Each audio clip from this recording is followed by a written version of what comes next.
Alors aujourd'hui, nous allons voir la Kabbale. Parmi les sources doctrinales de la maçonnerie et de toutes les sociétés de pensée imaginables, n'est-ce pas, il figure toujours la Kabbale. Il y a donc la gnose, l'hermétisme, le Graal, la Kabbale et la Rose. Aujourd'hui, nous allons voir la Kabbale. Alors, Kabbale signifie tradition. En réalité, ça signifie réception. Originellement et étymologiquement, ça veut dire réception. Kabbale veut dire réception.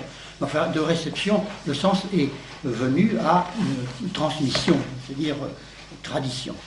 Et alors la question est de savoir quelle est l'origine de la tradition de la synagogue. Chez beaucoup d'écrivains ecclésiastiques, il n'y a rien de divin dans la tradition des Juifs. Et c'est ce qui semble ressortir de tout ce que saint Paul peut en dire. Néanmoins, il y a quelques pères de l'Église, en particulier saint Hilaire, qui pensent qu'il y a tout de même une origine révélée dans la Kabbale. Et il reproduit, saint Hilaire en particulier, la tradition juive selon laquelle Moïse aurait reçu de Dieu non seulement ce qui est devenu la loi écrite, mais encore une révélation orale qu'il aurait transmise aux 70 du Conseil des Anciens, avant la constitution de la synagogue. À charge par eux de transmettre cette tradition à leurs héritiers, mais de la conserver réservée au Conseil des Anciens. Alors ça, c'est une notion que je mets en pointillé. Je ne sais pas s'il faut la partager ou pas. Ce qui est certain, c'est que dans la Kabbale, il y a de bonnes choses, mais qu'en même temps, il y en a de très mauvaises. Les très mauvaises sont d'origine humaine, évidemment. Et ce que l'on peut trouver de bon, alors, ce que l'on peut trouver de bon dedans, encore maintenant, dans l'état où nous la trouvons, d'où est-ce que ça vient? Est-ce que ça vient des hommes? Ça pourrait aussi venir des hommes, puisque les hommes peuvent avoir quelques bonnes idées. Ou bien est-ce que ça vient d'une révélation faite à Moïse spécialement pour le Conseil des Anciens? Ça, c'est possible. C'est possible. Je n'en sais rien. En tous les cas, si on le suppose, on a quand même une explication. À savoir que comme Dieu donnait une loi qui est tout de même difficile à comprendre, difficile à pratiquer, et qu'en plus il faisait attendre un sauveur, un messie, il était juste, enfin il était logique, si on suit cette hypothèse, que Dieu donne les moyens de retrouver les merveilles de la grâce cachées sous l'ombre de la loi. C'est la formule des pères en général, ça. Alors, il était normal qu'il leur donne des procédés de décryptement, n'est-ce pas, de cette écriture. C'était dans les choses possibles. Enfin, moi, je ne lui garantis pas du tout cette explication-là. Et est-ce que ces choses qui sont bonnes dans la Kabbale, est-ce qu'on les retrouve ailleurs? Ah, ça, je ne peux pas vous dire. Je me base surtout sur quelqu'un qui, pour moi, fait un petit peu la synthèse de tout ça. C'est Don de Montléon, qui a fait tous ses livres sur les prophètes, sur les patriarches, sur David, sur Moïse. Il fait des livres qui sont très traditionnels d'esprit, enfin, hyper traditionnels d'esprit. C'est très très bon, d'ailleurs. C'était un moine bénédictin de la source. Il était très mal avec tout le monde. Non, parce qu'à cause de ça, n'est-ce pas? Parce qu'il était tout ce qui est plus patristique. Alors on lui dit, mais vous êtes complètement fou, c'est plus ça du tout maintenant.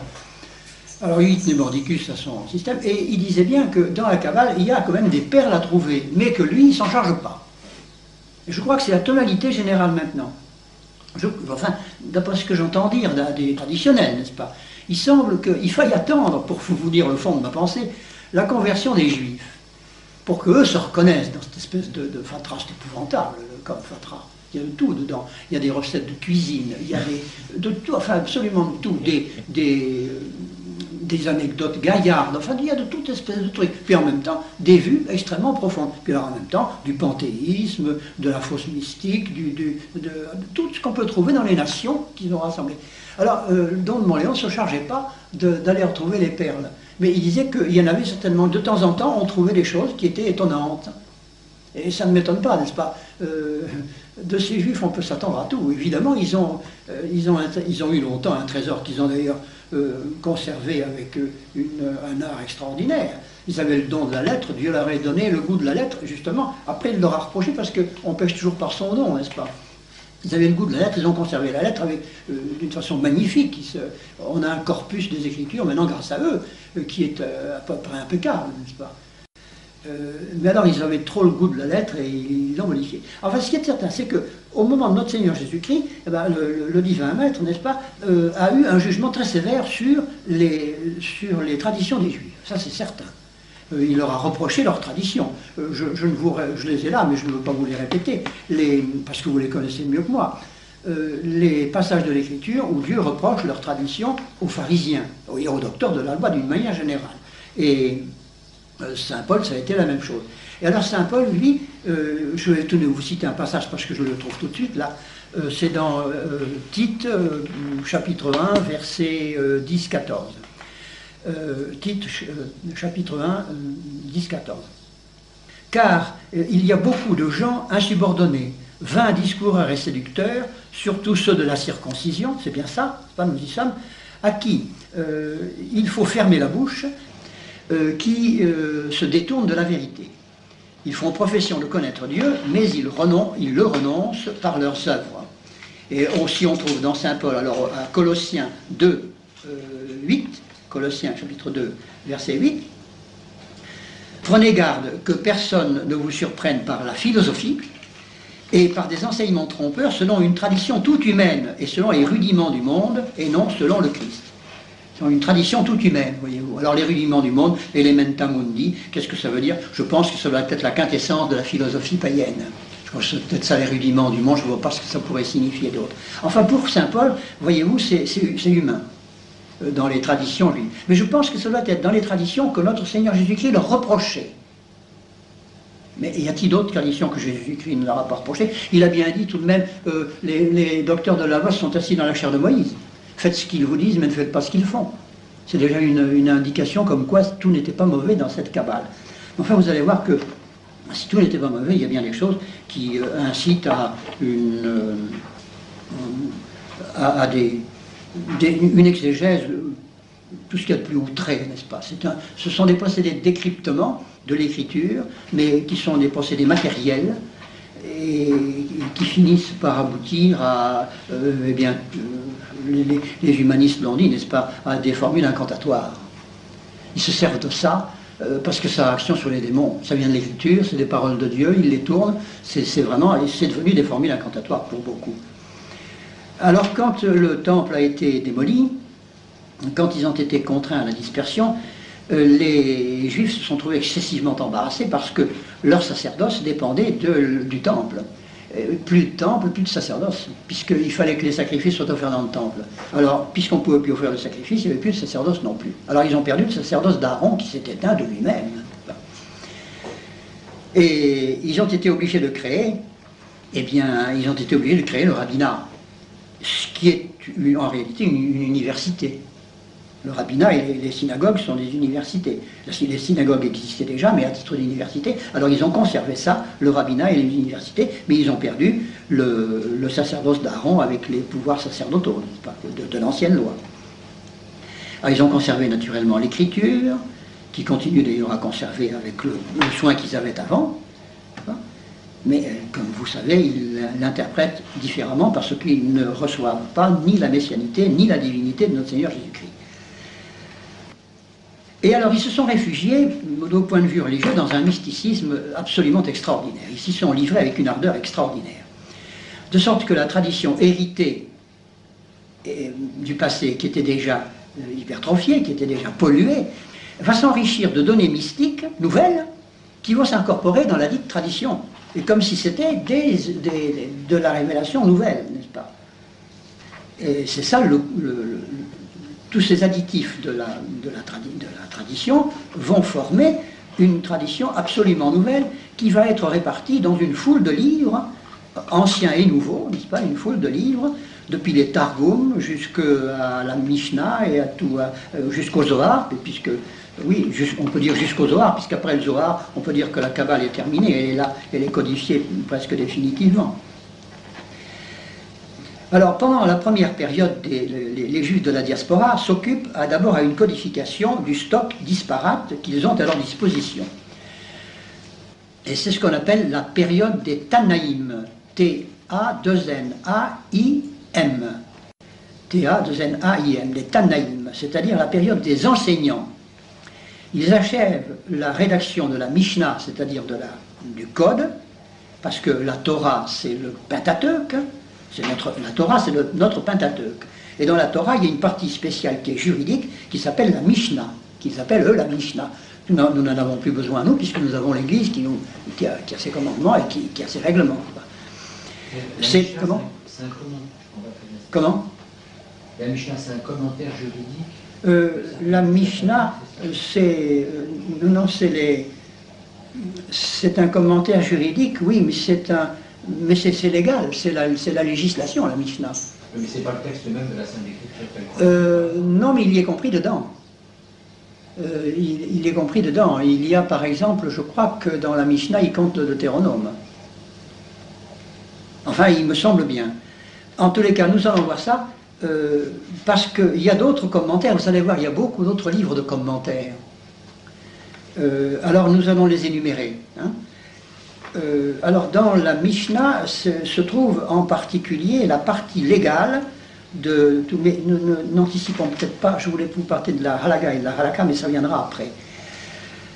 Alors, donc, dans la première génération des Tanaïm, c'est-à-dire des enseignants, ils s'occupent de codifier ce qu'ils ont pu sauver, ce qu'ils ont pu sauver de la loi et de la jurisprudence. Dans la Mishnah, par exemple, on retrouve de la jurisprudence qui vient de Moïse. On retrouve des arrêts qui ont été rendus par Moïse. C'est bien ce que vous disiez, c'est un commentaire au moins juridique et jurisprudentiel. Et alors, il y a eu une génération suivante. La génération suivante, c'est la génération des Amoraïm. Les Amoraïm, c'est-à-dire les 10 ans, c'est-à-dire qui lisent ce qui vient d'être codifié par les Tanaïm. Alors, on va amplifier et on va compléter la Mishnah, et on va rédiger des commentaires. Alors, ces commentaires supplémentaires, alors, c'est les Gemarot. Les Gemarot, hot, c'est un pluriel en note, comme ça il y a un pluriel en im et un pluriel en note. Là, c'était Gemarot, parce qu'il y a deux Gemaras. Il y a une Gemara qui a été rédigée en Palestine, et il y a une Gemara qui a été rédigée à Babylone, où il y avait beaucoup de Juifs qui s'étaient réfugiés. Alors donc, on va avoir une nouvelle série de commentaires. Là, ce sont les Gemarot, les deux Gemaras, celle de Palestine et celle de Babylone. Jointe à la Mishnah, qui est le Code, la Gemara de Palestine va donner le Talmud de Jérusalem. Jointe à la Mishnah, la Gemara de Palestine va donner le Talmud de Jérusalem. Et puis, jointe à la Mishnah, la Gemara de Babylone va donner le Talmud de Babylone. Il y a donc deux Talmuds, et qui ne diffèrent que par leur Gemara. Ce qui prouve quand même que la Mishnah a quelque chose de réglementaire qui ne change pas de l'un à l'autre. Alors ces deux générations de Tanaïm et d'Amoraïm ne semblent pas avoir été des mystiques. Les deux Talmuds appartiennent au judaïsme rabbinique, et ils forment le corpus de la Kabbale qui est héritée. Cette Kabbale héritée, cette tradition héritée, à laquelle va s'ajouter une tradition supplémentaire qui va être d'ordre mystique. Et c'est dans celle-là que vont se trouver les parties les plus véreuses. Le mouvement mystique, qui va enrichir encore le stock kabbalistique hérité, va commencer avec la période gaonique. Les gaonim, alors là nous avons un pluriel en im, les gaonim, ce sont les chefs politiques des Juifs de Babylone. Les Juifs de Babylone s'étaient donné un chef politique qu'on appelait l'exilarque, et qui a été à un moment donné révéré comme un véritable calife oriental. Ça y recevait l'exilarque, ça n'a pas duré très longtemps, mais enfin cette période gaonique a été tout de même importante. Est-ce que vous pouvez donner à peu près Comment? À quelle date ça correspond? Oh, je ne sais pas, je n'ai pas bien noté les dates. La période gaonique, ça doit correspondre à un petit peu avant Charlemagne. Un peu avant Charlemagne, c'est-à-dire ça doit être dans les ans 700 par là, voyez-vous. Dans les années 700 par là. Alors c'est sous les Gaonim que se mit à fleurir la littérature des Midrashim. C'est peut-être à ça que vous faisiez allusion tout à l'heure, Père. Non, c'est pas la littérature des Midrashim, n'est-ce pas, qui sont des interprétations nouvelles. C'est pas la Mishnah, les Midrashim. Ce sont encore des interprétations nouvelles. Des interprétations qui peuvent ne pas être mystiques, qui peuvent être simplement religieuses, de méditation, comme ça, mais enfin, ce sont des interprétations qui n'ont rien d'ancien. Bon, alors, avec leur goût de codifier tout ce qui sort de leur cerveau, n'est-ce pas, parce qu'ils y attachent une très grande importance, ils ont tout codifié. Je vous dis même des recettes de cuisine, de la cosmologie, de l'histoire, des anecdotes, des recettes de médecine énormément, des recettes de plantes, enfin toute espèce de choses comme ça. Il souci de cataloguer tous les avis qui étaient émis en synagogue. Mais ces interprétations ne sont pas forcément mystiques, car il existe déjà dans la mythologie juive des procédés d'interprétation scripturaire qui datent de l'époque de Jérusalem, de l'époque de l'Ancien Testament, et qui sont très anciennes. Je vous disais qu'on les attribue quelquefois à Moïse, ces méthodes-là. Alors il est temps de les nommer. De leur ensemble, l'ensemble de ces méthodes forme le tserouf, ce qu'on appelle le tserouf, T-S-E-R-O-U-F, T-S-E-R-O-U-F, ou le tserouf, qui se décompose en 3 méthodes: la gématrie, G-H-E-M-A-T-R-I-E, le notarikon, N-O-T-A-R-I-K-O-N, et la témoura, T-E-M-O-U-R-A. Alors nous allons donc déployer le tableau qui est derrière, où j'ai noté ces différentes méthodes, et nous allons les reprendre une à une. J'ai d'abord noté l'alphabet, parce que tout ça est à base d'alphabet, n'est-ce pas? Alors il faut reprendre l'alphabet. Aleph, Bet, Gimel, Dalet, E, Vav ou Vo, Tsaïn, Het, Tet, Yod, Kaf, Lamed, Mem, Nun, Samesh, Aïn, Fe, Sade, Kof, Resh, Chin, Tav, Tav ou To. Et alors à ces lettres, on donne toujours, dans les grammaires hébraïques, quand vous achetez une grammaire hébraïque, vous avez les valeurs numériques. Et les chapitres de la Torah et de la Bible juive sont donnés avec des lettres. Ils sont comme ça, ils sont donnés avec des lettres. Alors nous avons donc de 1 jusqu'à 10, de Aleph jusqu'à Yod, et puis alors, à partir de Yod, classiquement, on donne le Kaf 20, et puis alors le Tsadé 90, et à partir du Tsadé, c'est le Kof Reshimzad, c'est 100, 200, 300 et 400. Alors on arrive ainsi de 1 à 400. C'est très arbitraire, je ne sais pas qui est-ce qui a inventé ça, je n'ai pas réussi à savoir. C'est même tellement arbitraire qu'il y a beaucoup de livres juifs de maintenant qui notent, comme je l'ai fait en vert là, sur le côté, qui à partir de l'iode 10, n'est-ce pas, avec le Kaf, commence à 11, 12, 13, 14, jusqu'à se terminer par le Tav qui fait 22, puisqu'il y a 22 lettres dans l'alphabet. Mais alors, il y en a des kabbalistes chrétiens de maintenant qui trouvent que c'est pas assez simple, et qui ont compliqué ça en disant, après tout, il y a 4 lettres finales, eh bien on va les incorporer aussi, de telle sorte que, et c'est le cas de Gaston Bardet, il arrive ici au numéro 26, puisqu'il en ajoute 2, il en ajoute encore 4, voyez-vous. Alors il décale tout ça. Alors tous les résultats de la gématrie, du notarikon et de la témoura, surtout de la gématrie, sont à refaire avec la numérotation nouvelle. Parce que cette numérotation est faite avec l'ancienne, c'est-à-dire celle que j'ai mise en rouge. Alors vous voyez déjà si c'est compliqué la Kabbale. Enfin c'est comme ça, moi je vous décris ce que j'ai lu dans les livres. Bon alors voilà, donc pour l'alphabet, ces lettres sont superbes. On se régale avec les lettres hébraïques. Oh si, c'est magnifique. Ça c'est vraiment magnifique. Et alors il leur attribue, je pense que ça doit être vrai, une valeur philosophique, chaque lettre a une valeur philosophique. Ça, je pense que c'est vrai, ça doit être extrêmement riche. C'est pour ça qu'il serait si bon d'avoir des juifs convertis, mais qui soient vraiment convertis, pas à moitié, n'est-ce pas? C'est ça qui est embêtant avec eux. Et alors je suis sûr qu'ils sortiraient de tout ça des richesses qui seraient à la fois anciennes et nouvelles, comme ça doit être le cas du trésor du père de famille, où c'est à la fois ancien et nouveau. Il n'y a pas d'innovation proprement dite, simplement on ressort d'un trésor des choses qui y sont, mais qu'on n'avait pas encore trouvées. Alors je souhaite ça, mais c'est pas évidemment maintenant, en tout cas c'est pas Gaston Bardet qui nous amène ça. Alors nous avons donc les 3 procédés de la gématrie, du notarikon et de la témoura que j'ai résumé ici. Alors la gématrie, c'est un procédé qui consiste à calculer la valeur numérique des mots de l'écriture en additionnant les valeurs numériques des lettres. Alors, on va additionner les valeurs numériques des lettres et on va obtenir la valeur numérique du mot. Et puis alors, on va comparer les valeurs numériques de ces mots. Et quand on va trouver des mots qui ont les mêmes valeurs numériques, on va comparer leurs notions, et il paraît que la plupart du temps, on va tomber sur des notions analogues, sur des notions qui sont apparentées, du fait, disent-ils, du fait de leur identité numérique. Voyez-vous, c'est ça la guématrie.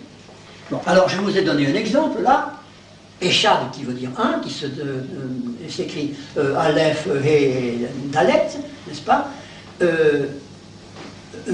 numériquement, ça fait 1, 8 et 4. Vous n'avez qu'à comparer avec quelque chose, ça fait 1, 8 et 4. Ça fait 13. Et puis alors, Haba, qui veut dire amour, qui fait Aleph et Bet et He, ça fait 1, 5, 2, 5, ça fait 13. L'amour uni. Alors, voilà un qui tombe bien. Celui-là, il tombe, on ne peut pas se plaindre. Là. Ça va. J'ai fait d'autres expériences, ça tombe une fois sur 10, vous savez. Ça tombe une fois sur 10. Mais enfin, évidemment, on ne peut pas dire que c'est complètement idiot. Si on prête à l'alphabet hébreu une valeur divine, enfin oui, si on lui attribue une valeur de révélation, on est bien obligé de faire attention aux résultats qu'on obtient. Ça, c'est évident. Surtout dès lors qu'on a donné des valeurs numériques aux lettres. Alors, qu'est-ce que ça vaut, ces valeurs numériques des lettres? Vous savez qu'il y a pas mal de gens qui donnent aussi des valeurs numériques aux lettres d'alphabet grec. Et prenez une Bible en grec. Elle est numérotée avec des lettres. Les chapitres. Si vous avez une, j'en ai une, elle est numérotée avec des lettres. Alors c'est pas complètement idiot. C'est pas complètement idiot, mais ça demande une très grande érudition et une excessive prudence. Voyez-vous. Enfin, écoutez, c'est bon quand même d'avoir une idée de ce que peuvent peut-être les procédés de la Kabbale. Parce qu'on en parle tellement que c'est bon d'avoir une idée. Même si c'est des procédés très aléatoires, il faut quand même, je crois, les connaître. Ce n'est pas une mauvaise chose d'en avoir entendu parler au moins une fois. Moi, je vous expose ça tout à fait en pointillé. Hein. Moi, je ne suis pas fervent de ces choses-là. C'est pas comme ça que mon esprit, moi, fonctionne. Enfin, je vois tellement de gens intelligents qui s'occupent de ça. Je me dis, après tout, c'est peut-être intéressant. Et effectivement, intéressant, ça l'est. Mais dire que c'est convaincant, non. On peut arriver aussi à trouver des confirmations d'idées qu'on a eues. Et puis... Alors, la témoura, c'est la substitution de chaque lettre par une lettre choisie conventionnellement. Attendez, mais nous avons le notaricon avant. Le notaricon, alors donc, pour exercer donc, la technique de notaricon, on choisit un mot dont on veut découvrir le sens caché. Bon, vous avez par exemple Adam. Là. Adam, vous voulez découvrir le sens caché d'Adam. Il peut y avoir dans Adam. Alors, on décompose le mot dans ses lettres, bien entendu, puis on cherche d'autres mots qui commencent par les lettres constitutives. Et alors là, dans Adam, vous avez le Aleph, Dalet et Mem, c'est un Mem final, voyez-vous, c'est pas un Mem du corps des lettres, du mot. Alors vous allez chercher des mots qui commencent par M, vous avez Messie. Alors là, vous avez pas c'est un Mem, mais c'est pas le même, hein, si vous voulez, parce que c'est un Mem du corps dans le corps d'un mot. Ça, c'est le même final, puisqu'il finit une lettre, il finit un mot. Alors, vous avez Mem, Shin, Yod et He. Ça veut dire Messie. Et puis alors, vous avez le Dalet du milieu, qui fait David. Alors là, je n'ai pas marqué, n'est-ce pas? Je n'ai pas marqué les points voyelles, sauf ici où c'est nécessaire, puisque dans le Shin, ça ferait un signe autrement. Alors, le Shin, c'est pas un point voyelle, ça. Mais je n'ai pas marqué la prononciation parce que je ne la connais pas. Les voyelles sont les points qui s'ajoutent aux lettres, parce que les lettres de l'alphabet hébreu, ce sont les consonnes. Il n'y a pas de voyelle si ce n'est le Aleph du début, qui est à la fois voyelle et consonne. Alors donc, vous avez David, ici, qui est un Dalet, un Vo et un Dalet, et puis vous avez Adam, que vous retrouvez ici, parce que comme quand vous cherchez les mots qui commencent par A, le premier qui vous vient à l'idée, c'est Adam. Alors vous trouvez Adam et le Messie. Alors Adam contient le Messie et contient David. C'est pas idiot. Mais enfin, c'est pas ça qui nous l'aurait fait trouver. Nous le savons, mais nous ne le savons pas par ça. Alors, la Témoura, maintenant. La Témoura, alors ça, c'était effroyablement compliqué. Et encore, j'ai pris un cas simple. J'ai pris la Témoura Atbash à combinaison 1,5. vous allez voir, c'est absolument marrant. On divise l'alphabet en deux. Et puis, on reporte les deux parties l'une sur l'autre, de façon à avoir une combinaison en symétrie, si vous voulez. Aleph, To, qui vous fait At, et puis Bash, qui vous fait Bet, Shin. Voyez-vous, c'est-à-dire que la première lettre est en rapport avec la dernière, et que la seconde lettre est en rapport avec l'avant-dernière, et ainsi de suite. Et tout va tourner autour du Yod. Bon. Enfin, voilà le système. Mais il y a des types, des kabbalistes, qui ont trouvé un truc beaucoup plus compliqué. Ils divisent en trois, eux. Et alors, ils ont des combinaisons qui leur donnent des correspondances, non pas entre deux lettres, mais entre trois lettres. C'est effrayant. Il faut pas avoir passé des nuits de kabbalisme pour se livrer à des pareils. Enfin, ils le font, ça, je vous assure. Et c'est pour ça qu'ils appellent ça la Temura Atbash, parce qu'il y en a une autre. J'ai marqué Atbash, vous savez, vous avez Aleph, To, et puis alors le Bet et le Shin. Et alors là, on arrive à une combinaison absolument extraordinaire, qui va nous amener d'ailleurs à des considérations curieuses. Vous avez Dieu, c'est le fameux tétragramme, c'est pour ça que je l'ai entouré de rouge, n'est-ce pas? C'est le Yod He Vav He, n'est-ce pas? Et puis vous avez un mot qui lui correspond, d'après cette correspondance-là, quand on fait le chiasme, voilà, ça vous fait serpent. Comme ça vous fait les quatre lettres, là vous obtenez un mot juif qui veut dire serpent. Alors, évidemment, les Juifs en ont conclu qu'il y avait du mal en Dieu, que Dieu contenait le serpent. Eh bien, c'est tout simplement qu'ils n'ont pas compris la parabole, oui on peut dire ça, du serpent crucifié dans le désert. Et alors là, on met le doigt sur... qu'ils auraient dû comprendre, et c'est une chose, ça peut répondre un petit peu à l'objection que nous sommes tous en train de faire, là. S'ils avaient vraiment bien cherché, ils auraient trouvé. Ben, c'est notre Seigneur Jésus-Christ qui s'est fait pécher pour nous. Ça ne veut pas dire qu'il y ait du mal en lui. Ça veut dire que par une espèce de subterfuge mystérieux, qui est la rédemption, il s'est fait pécher à notre place. Et le serpent crucifié dans le désert, le serpent d'airain, n'est-ce pas, tient sur la croix la place de notre Seigneur Jésus-Christ. Et s'ils avaient été très intelligents, avec leur procédé de la Temura, ils auraient peut-être fini par comprendre. Voyez-vous, ça... Et très peu enfin, il n'y a pas, aucun juif ne comprend la parabole du serpent crucifié dans le désert. Ils s'imaginent tous que c'est parce que, eh bien, il y a du mal en Dieu, et ils ont conclu à la coïncidence des coïncidation oppositorum, n'est-ce pas, comme quoi il faut que le mal et le bien se compensent, et que quand on domine les deux, on arrive à les équilibrer. Et que Dieu équilibre le bien et le mal, mais qu'il les incorpore tous les deux. Voilà ce qu'ils en ont conclu. Alors que s'ils avaient été très intelligents, ils en auraient peut-être trouvé le mystère de la rédemption. Alors c'est pour ça que j'ai choisi cet exemple-là, parce que pour montrer que c'est pas forcément complètement idiot. Il peut y avoir des choses, on peut en tirer certaines choses, mais avec énormément de précautions. Enfin, moi, je ne recommande pas de le faire. Est-ce qu'il y a des pères d'église qui ont donné un avis là-dessus?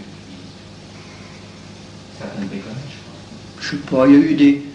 C'est-à-dire que ce qu'il y a eu, surtout, il y a eu une grande indécision du magistère qui, finalement, au moment des kabbalistes de la Renaissance, de ce qu'on appelle les kabbalistes chrétiens de la Renaissance, comme Reuchlin, se sont fait un peu les réflexions que nous faisons. Il y a peut-être des choses là-dedans, mais ils ont été les papes ont été très indécis.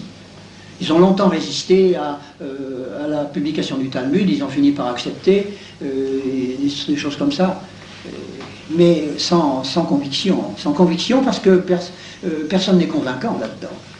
C'est pas Reuchlin qui est très convaincant. Reuchlin a inventé un truc que maintenant Gaston Bardet reprend, n'est-ce pas? C'est dans le tétragramme de mettre un shin. Parce que le tétragramme, paraît-il, en hébreu, il est imprononçable. Je ne sais pas comment, avec des points voyelles, on doit pouvoir prononcer ça. Enfin, il me semble, il paraît que c'est imprononçable. Et on le rend prononçable en y mettant un shin au milieu. C'est-à-dire un shin, c'est celui-là. Et alors on le transforme, ça fait Yesou. Vous avez un yod, vous avez un i qui ne se prononce pas, vous avez le shin qui fait che, le v, le vo qui fait ou, il y avait Yesou, puis c'est le h qui ne se prononce pas. Ça vous fait Yesou, évidemment. si vous mettez un Chine au milieu. Alors c'est Rochelin qui a inventé ça, et Gaston Bardet reprend ça. Alors je vous dis, il y a une... Oui. Comment? Qui est ce Gaston Bardet? Oh, c'est un demi-fou. C'est vraiment un demi-fou. Il connaît beaucoup de choses, il est très érudit, mais alors, il a des prétentions mystiques. Dans toutes ses préfaces, il vous dit qu'il suffit qu'il se mette un petit peu sur son fauteuil, sur son divan, là, bien tranquille, et puis paf, il est en communication avec le Saint-Esprit, et il voit les choses. Il vous explique ça, alors il en a toutes ses préfaces. Vous comprenez? Il est comme ça. Enfin, il a inventé cette nouvelle numération en 26, là, qui ne correspond, à mon avis, à rien du tout. Enfin, il a des arguments. Il a des arguments. Seulement, il fait partie des grands intellectuels qui souscrivent à la fameuse revue Epignosis, dont je vous parlerai peut-être si on m'y convie. Epignosis, qui est une revue gnostique, tout ce qui est de plus mauvaise, archi-moderne, rédigée par des universitaires de haut vol. C'est un truc excessivement dangereux, très très dangereux. Est-ce que le chiffre de la bête de l'Apocalypse, ça n'a pas quelque chose à voir avec ça? Ben oui, le chiffre de la bête, alors là, il a été essayé maintes fois, et on le compare, on retombe bien souvent sur des choses concernant notre Seigneur Jésus-Christ. Parce que, encore une fois, pour la même raison, il a assumé tous les péchés de l'humanité. Alors évidemment, on comprend que dans un certain sens, on retrouve en lui du mauvais, mais il ne faut pas... S'il n'y avait que ça, on pourrait conclure au mélange du bien et du mal en Dieu, mais il n'y a pas que ça. C'est pour ça que dans l'Apocalypse, Saint Jean dit bien que celui qui a de l'intelligence comprenne ce que l'Esprit dit aux églises. Parce qu'il faut avoir de l'intelligence pour faire ça. Et l'intelligence, qu'est-ce que c'est? Eh bien, c'est la faculté de distinguer. Et la distinction fondamentale, c'est la distinction du bien et du mal. Vous savez, cette définition des dons du Saint-Esprit, la sagesse unie, l'intelligence distingue, le conseil choisit ce qui a été distingué, la force maintient la cohésion des parties, la piété relie, la science explique, et la crainte se rapporte à la mort qui décompose. J'ai appris ça quand j'étais tout petit, et ça m'est resté, c'est une définition qui me rend bien service. Alors l'intelligence distingue. Eh bien, elle distingue le bien et le mal. Et alors là, dans cette machine-là, de la Temura, là, nous sommes retombés sur nos pieds parce que nous avons distingué le bien du mal. À un moment donné, nous sommes arrivés à un point où on dit « Ah, on ne peut pas aller plus loin ». Alors cherchons, distinguons le bien du mal. Il ne peut pas y avoir de mal en Dieu, on le sait, pas par là, mais par ailleurs. Donc, c'est comme ça. Voilà, c'est ça. Nous avons donc commenté avec intelligence. Parce que nous connaissons les choses de notre Seigneur Jésus-Christ. C'est ça qui nous a rendus intelligents au sens patristique du mot, enfin au sens comme ça du mot. Eux n'ont pas cette intelligence. Ils ne reconnaissent pas Jésus-Christ comme fils de Dieu. Alors évidemment, ils ne peuvent pas appliquer cette chose de la rédemption, ils n'y croient pas. Bon, enfin, ce sont des digressions qui sont... Mais enfin, avoir tâté à ça une fois dans sa vie, c'est pas une mauvaise chose, pour savoir que ça existe. Alors voilà donc pour le Tsérouf, n'est-ce pas? Alors d'une manière générale, les kabbalistes ont appliqué des procédés donc de la guématrique, du notaricon et de la témoura, sans intelligence, comme le demande Saint Jean, n'est-ce pas? Et parce qu'ils n'avaient pas la clé. Parce qu'ils n'avaient pas la clé.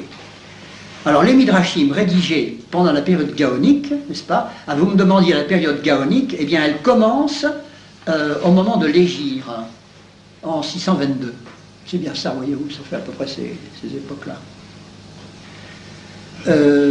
Commencé pendant la période d'Aïn, les Midrashim, n'est-ce pas, ont été rédigés pendant cette période-là. Alors je voudrais arriver à retomber sur la période, considérons comme finie la période gaonique, où il y a eu les exilarques de Babylone, et nous en arrivons maintenant à la période que l'on a appelée de la mystique de la Merkaba. Parce que les Juifs ont plusieurs méthodes mystiques, ont plusieurs méthodes de contemplation, n'est-ce pas, comme nous en avons plusieurs, n'est-ce pas? Il y a ce qu'on appelle, chez les chrétiens, la mystique de l'essence et puis la mystique nuptiale. Ce sont deux mystiques qui sont pratiquées l'une et l'autre. Il y en a une que, pour ma part, je préfère à l'autre, mais ça, c'est la mystique nuptiale est certainement la plus canonique. mais la mystique de l'essence a été pratiquée par ce qu'on appelle les rénants, les mystiques rénants. Et il y a des mystiques rénants qui sont très mauvais, mais enfin il y en a qui sont bons, comme par exemple Tolaire, et même l'auteur de l'imitation de Jésus-Christ, qui pratiquait, lui, paraît-il aussi, cette mystique de l'essence. Alors donc les Juifs ont plusieurs méthodes de méditation, et celle-là c'est la méthode de la Merkaba. Ça veut dire la méthode du char, c'est le char de Dieu, n'est-ce pas? Merkaba, Merkaba, M-E-R-K-A-B-A, la mystique de la Merkaba, M-E-R-K-A-B-A. C'est une méthode de contemplation qui consiste à réfléchir sur le char de feu de Dieu, n'est-ce pas? C'est le char de feu d'Ézéchiel, le char d'Ézéchiel. Alors on se force on excite son esprit à réfléchir sur le char de feu d'Ézéchiel, le char de feu qui a conduit Ézéchiel au ciel, n'est-ce pas? Il voyait Dieu dans un char de feu. Et pour la situer, il faut la comparer à ce qu'on appelle la mystique Béréchite. La mystique Béréchite, c'est la mystique du récit de la création. Béréchite, c'est les premiers mots. Béréchite, ça veut dire début, ça veut dire commencement, au commencement. C'est les premiers mots de la Genèse. Et alors, les mystiques de l'ancienne loi méditaient surtout sur cette méthode, sur ce livre de la création. Et puis ensuite, pendant l'exil, voyez-vous, pendant l'exil, non, pendant les premiers temps de la diaspora, ils ont médité sur le char de feu. Enfin, c'est une seconde phase de leur mystique, n'est-ce pas? Et finalement, ils ont appliqué ces procédés de la Guémara et puis du Tsérouf, sont devenus des supports de méditation pour eux, et ils en ont fait des méthodes de méditation. Alors au lieu de méditer comme nous sur des notions, sur l'amour de Dieu, sur des choses plus faciles, où l'âme se dilate, ils ont médité sur leurs chiffres, sur leurs combinaisons, sur leurs trucs comme ça. Et ils ont fait du Tsérouf des méthodes de méditation. Et alors à cette période de la méditation qu'ils ont appelée du char de feu, parce qu'évidemment on arrive à voir des étincelles avec tout ça, je pense que ça doit être à ça qu'ils font allusion. À cette époque se rapportent un certain nombre de livres que vous pouvez noter peut-être, parce que cela, on en parle déjà un peu, surtout à la suite de Scholem, qui est un professeur de l'université de Jérusalem et qui a beaucoup lancé ces questions de la mystique juive. Alors, il y a d'abord ce qu'on appelle les Hekalot, H-E-C-H-A-L-O-T-H, H-E-C-H-A-L-O-T-H. Les Hekalot, ça veut dire les palais. Alors, il y a deux Hekalot, il y a le petit, la petite et la grande Hécalote, parce que c'est du féminin. La petite et la grande Hécalote.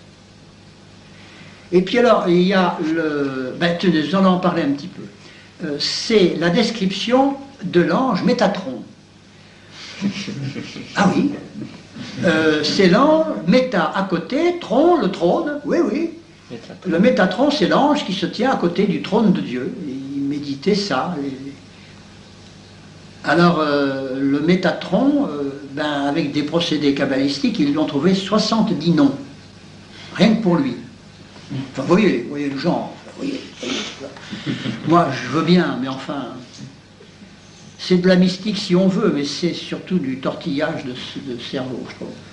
Enfin, c'est celui qui se tient à côté du trône. Mais enfin, celui qui se tient à côté du trône, bien souvent, c'est celui qui veut prendre la place. Alors moi, le Métatron, quand je vois le Métatron quelque part, je me méfie beaucoup, même avec 70 noms. Alors voilà, les calottes, on comprend d'ailleurs, le Métatron, il se tient dans les palais, et les petits, les grands palais, on comprend bien, hein, la suite des idées. Et puis alors, à cette même période, n'est-ce pas, de la mystique de la Merkaba, correspond à un autre livre qui s'appelle le Shiur Koma. Alors en deux mots, S-H-I-U-R, plus loin, K-O-M-A, le Shiur Koma. Ça veut tout simplement dire la mesure du corps. La mesure du corps parce que ce mystique-là, qui a fait ce livre-là, lui, il a mesuré le corps de Dieu. Et il dit qu'au fond, ben, c'est pas... Mais remarquez que c'est pas idiot ce qu'il raconte. Il dit qu'au fond, il est comme nous, mais en plus grand.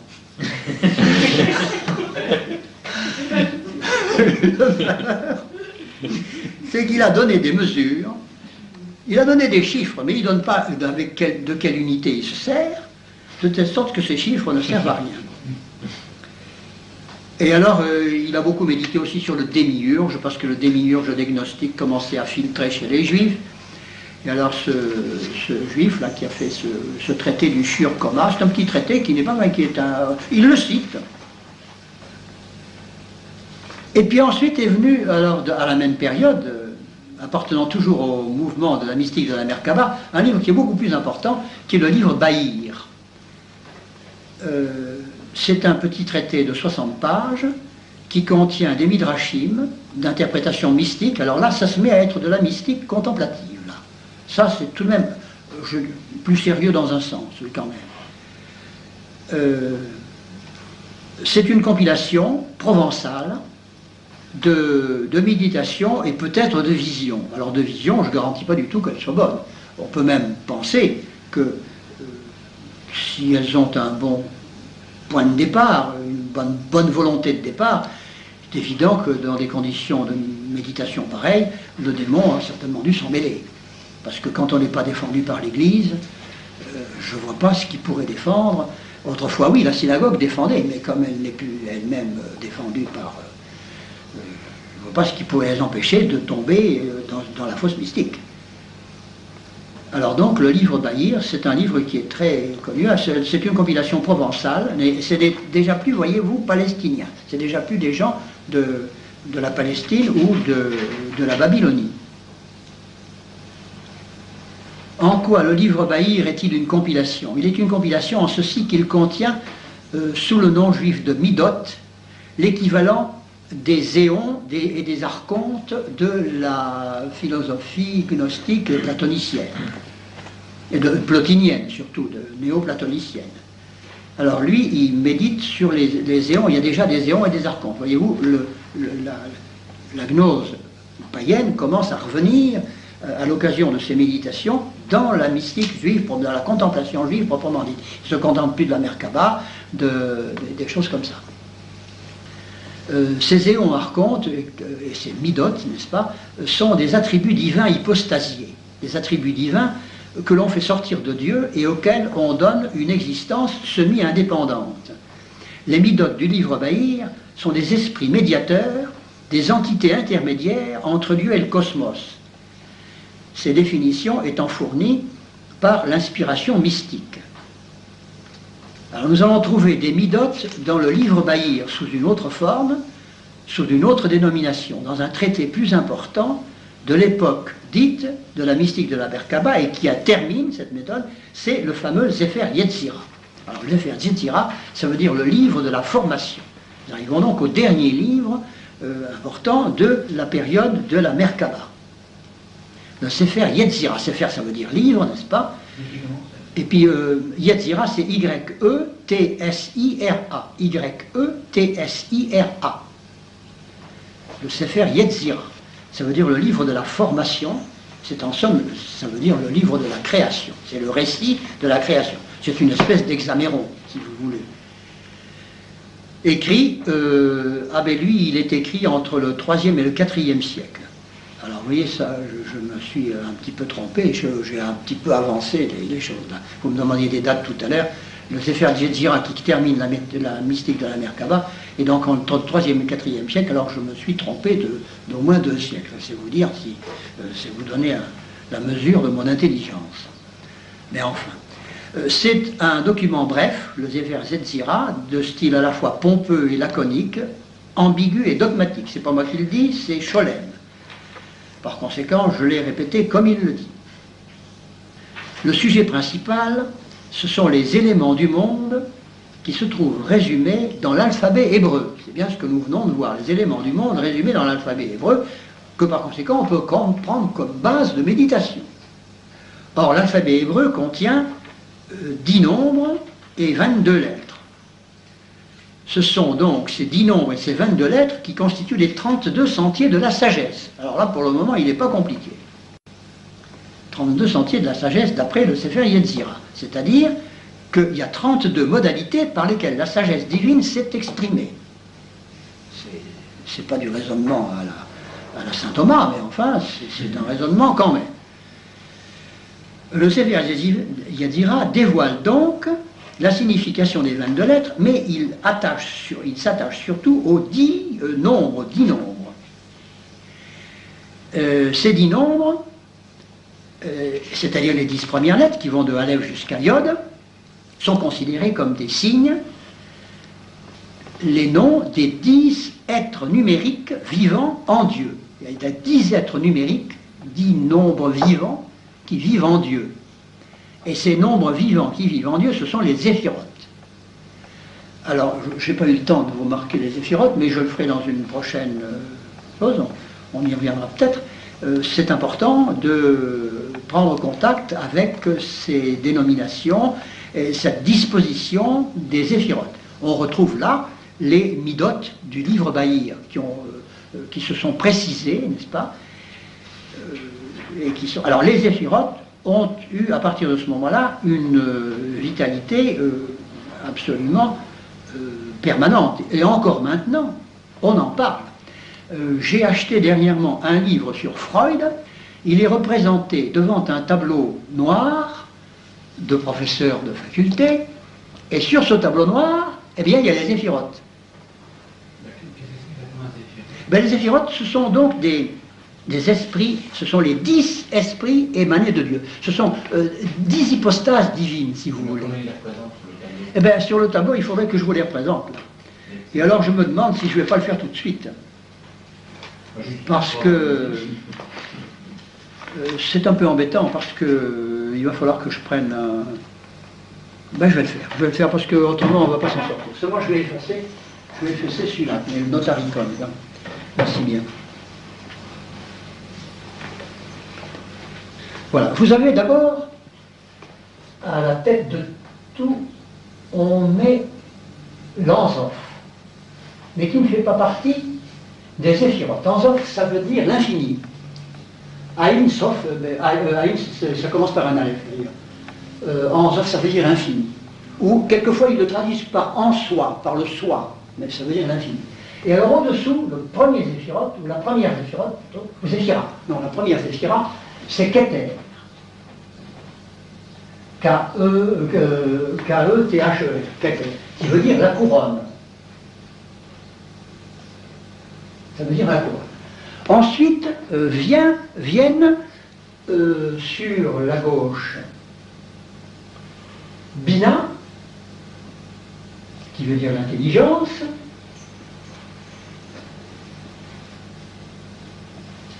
et puis alors, Chorma, H-O-C-H-M-A, Chorma, qui veut dire la sagesse. Et ensuite vient la Géboura et la Gédoula, qui signifient respectivement la rigueur et la clémence. En dessous, il place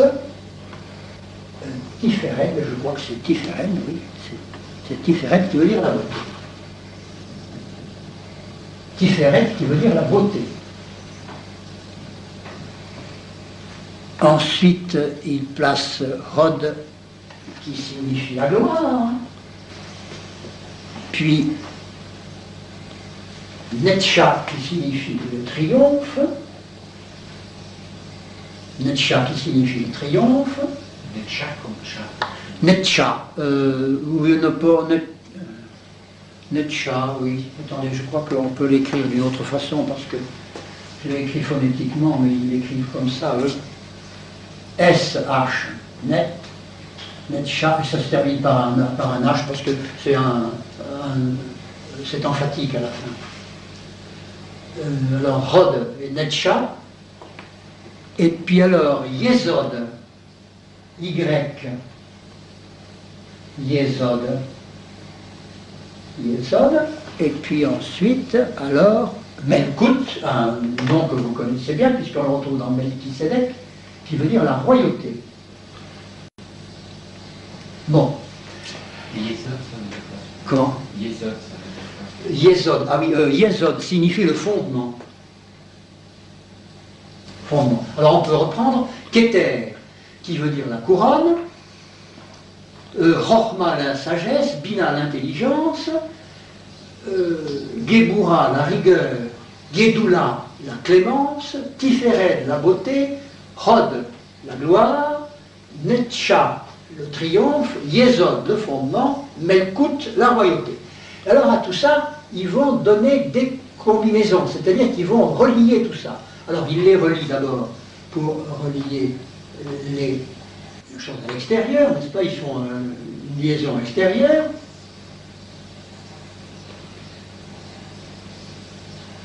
Pour former un ensemble comme ça. Et ils vont faire former une liaison comme ça aussi. Voilà. Et puis alors, ils vont tout relier à Tiferet de la beauté.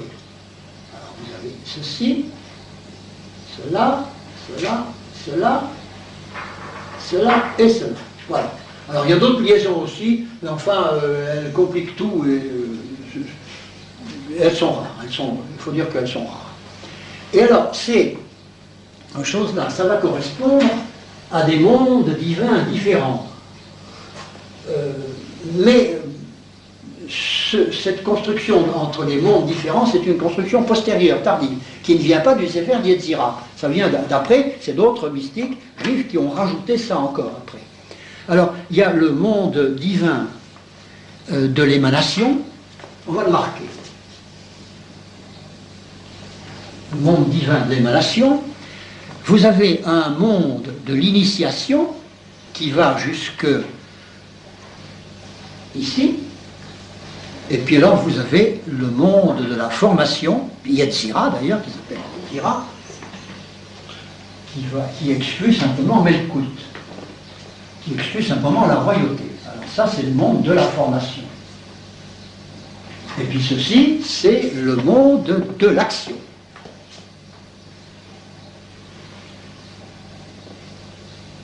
Voilà. Voilà comment il les divise. Et alors c'est ça qui s'appelle les 10 éphirotes. Alors ça, il se réfère à ça depuis le moment du livre Bahir jusqu'à maintenant inclusivement. Ça, c'est une marque. Quand vous voyez mention des éphirotes, ça c'est juste. Et on peut presque dire inversement. C'est-à-dire que quand vous ne voyez pas mention d'une quelconque Zéphira, voyez-vous, ben vous pouvez presque assurer que ce n'est pas vraiment juif. Il me semble pouvoir l'affirmer. Mais en tous les cas, quand vous voyez ça, c'est nettement juif. Mon livre sur Jung, là, pas Jung, sur Freud, ben, j'ai été étonné quand j'ai vu ça. Je me dis, c'est une véritable signature, ça. Et alors, ils ont calqué ceci sur le corps humain. C'est-à-dire qu'ils ont ils ont plaqué un homme schématique, une espèce de robot, en lui mettant la tête à Keter, la couronne, et en lui mettant les pieds à Melkout. Et alors le reste se répartit entre les bras, le coude, le fondement, la poitrine. Alors seulement ceci, ne prenant place nulle part, ils les ont mis pour l'homme. Alors pour l'homme c'est particulier, ils mettent Chochma ici et Bina là. Je mets un H et un B. Parce que ça leur paraît plus judicieux de rassembler la sagesse à l'endroit du front. Ceci c'est la tête, ceci c'est le front, et puis ça c'est la poitrine, voyez-vous. Et alors cet homme, comme ça, assorti de ces éphirotes, c'est ce qu'ils appellent Adam Kadmon, c'est-à-dire Adam Kadmon, c'est-à-dire l'homme universel. C'est ça l'homme universel pour eux. C'est-à-dire l'homme type, si vous voulez, l'archétype humain, c'est ça. Ce sont les éphirotes. Voilà comment ils goupillent leur affaire. On va reprendre, nous en étions restés, n'est-ce pas, au livre du Sefer Yetzira, qui a une énorme importance. Le Sefer Yetzira a autant d'importance que le Zohar, puisque c'est lui qui est à l'origine des 10 éphirotes. Voyez-vous, dans le livre Bahir, on avait commencé déjà à parler des Midot, mais le Sefer Yetzira, lui, a vraiment traité la question d'une façon magistrale. On n'a rien eu à y changer, si ce n'est, je vous dis, à y mettre les 4 mondes dont je viens vous parler là. Il faudrait que j'en finisse. Bon, alors après ça, on a une autre période de la mystique. On a une période qui commence avec Abraham Aboulafia. Abraham Aboulafia, c'est une doctrine kabbalistique, elle aussi, prophétique.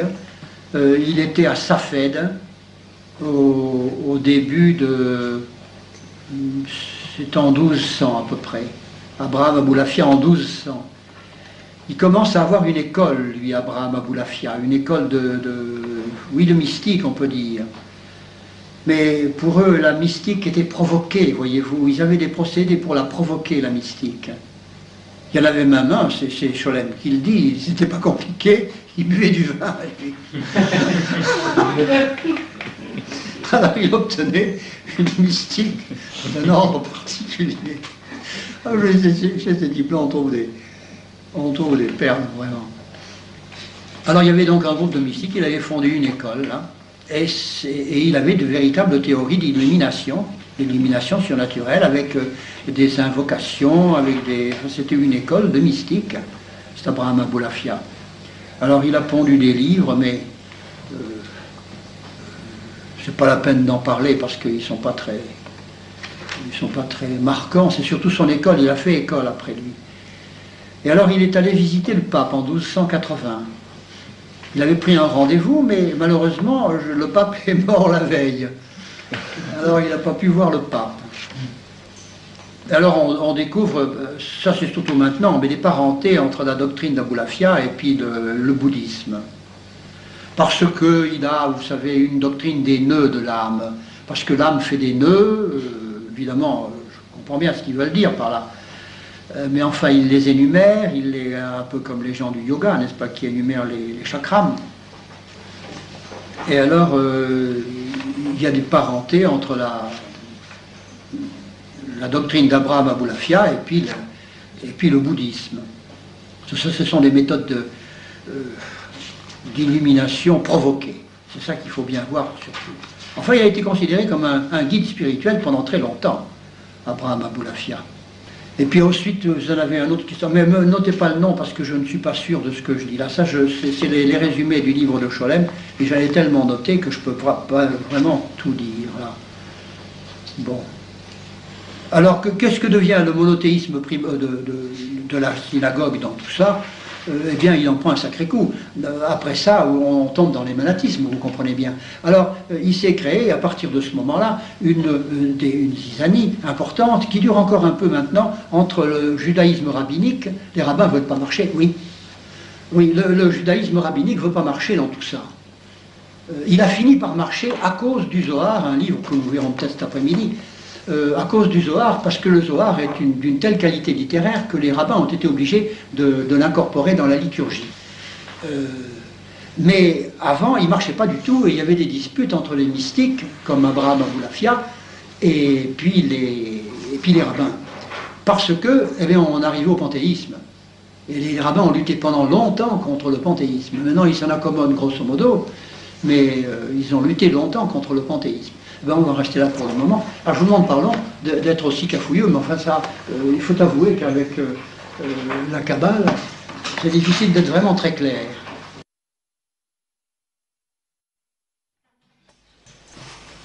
Aujourd'hui, nous allons voir la Kabbale. Parmi les sources doctrinales de la maçonnerie et de toutes les sociétés de pensée imaginables, n'est-ce pas, il figure toujours la Kabbale. Il y a donc la gnose, l'hermétisme, le Graal, la Kabbale et la Rose. Aujourd'hui, nous allons voir la Kabbale. Alors, Kabbale veut dire, Kabbale signifie tradition. En réalité, ça signifie réception.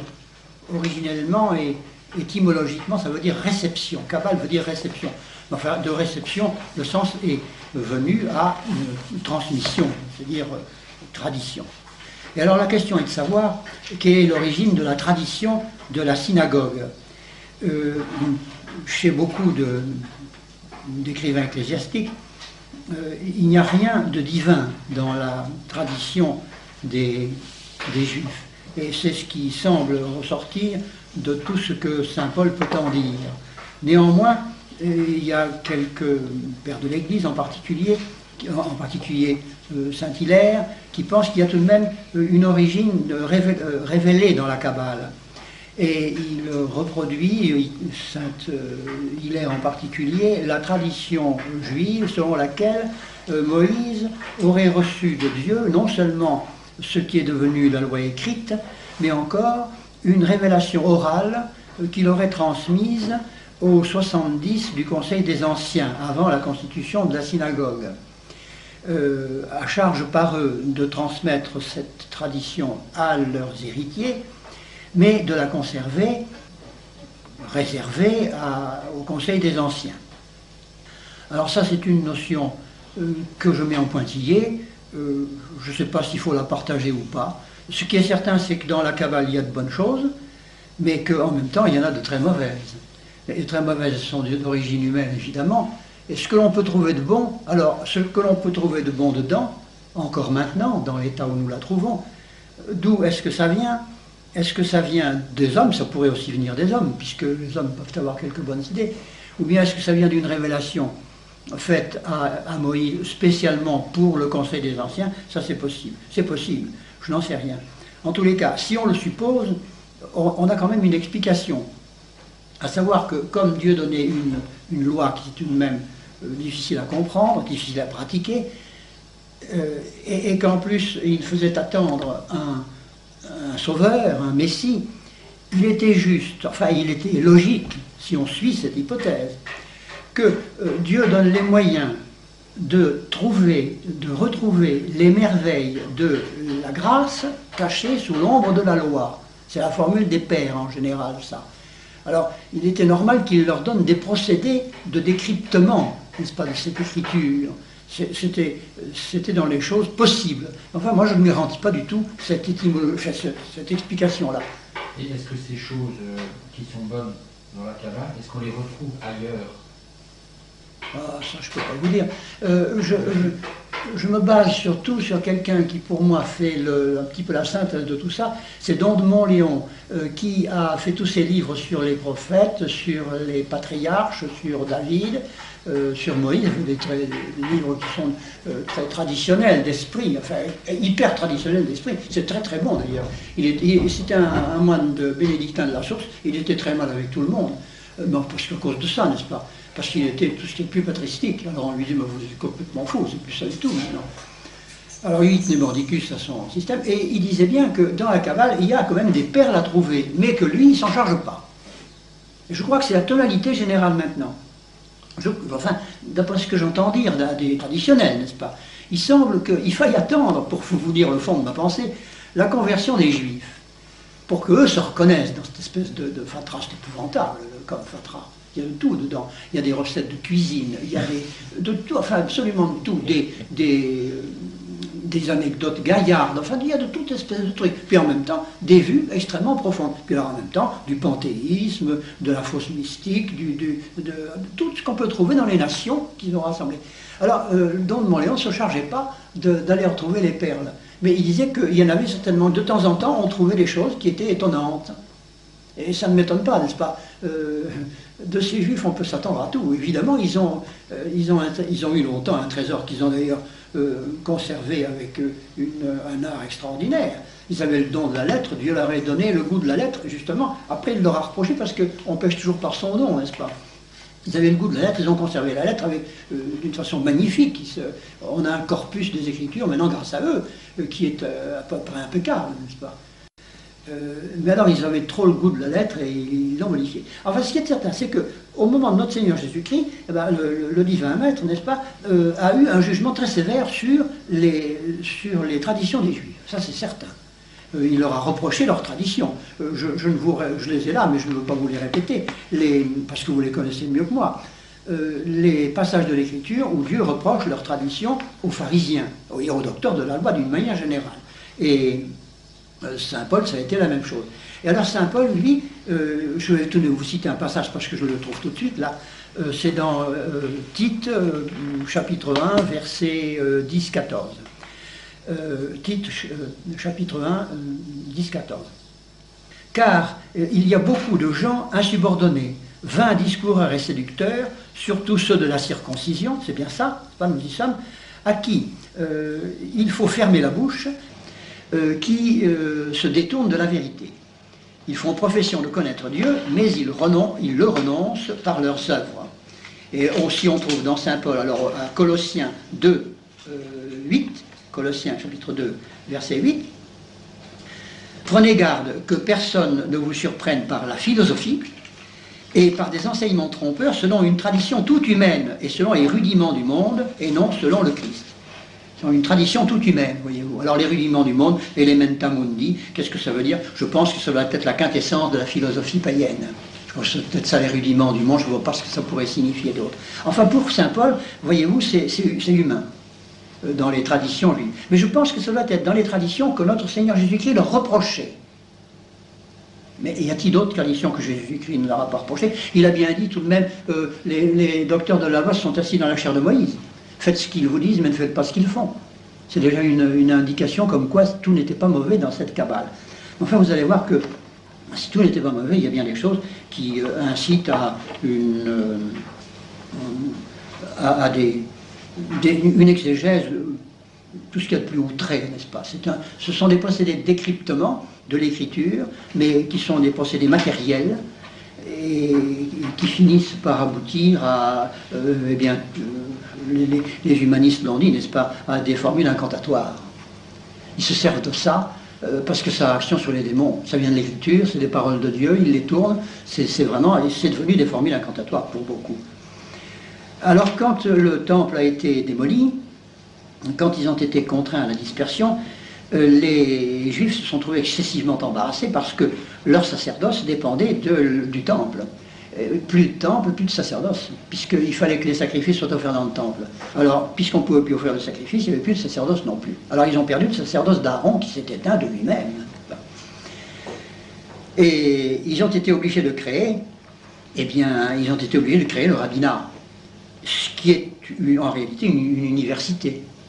Le rabbinat et les synagogues sont des universités. Les synagogues existaient déjà, mais à titre d'université. Alors ils ont conservé ça, le rabbinat et les universités, mais ils ont perdu le sacerdoce d'Aaron avec les pouvoirs sacerdotaux, de l'ancienne loi. Alors ils ont conservé naturellement l'écriture, qui continue d'ailleurs à conserver avec le soin qu'ils avaient avant. Mais comme vous savez, ils l'interprètent différemment parce qu'ils ne reçoivent pas ni la messianité, ni la divinité de notre Seigneur Jésus-Christ.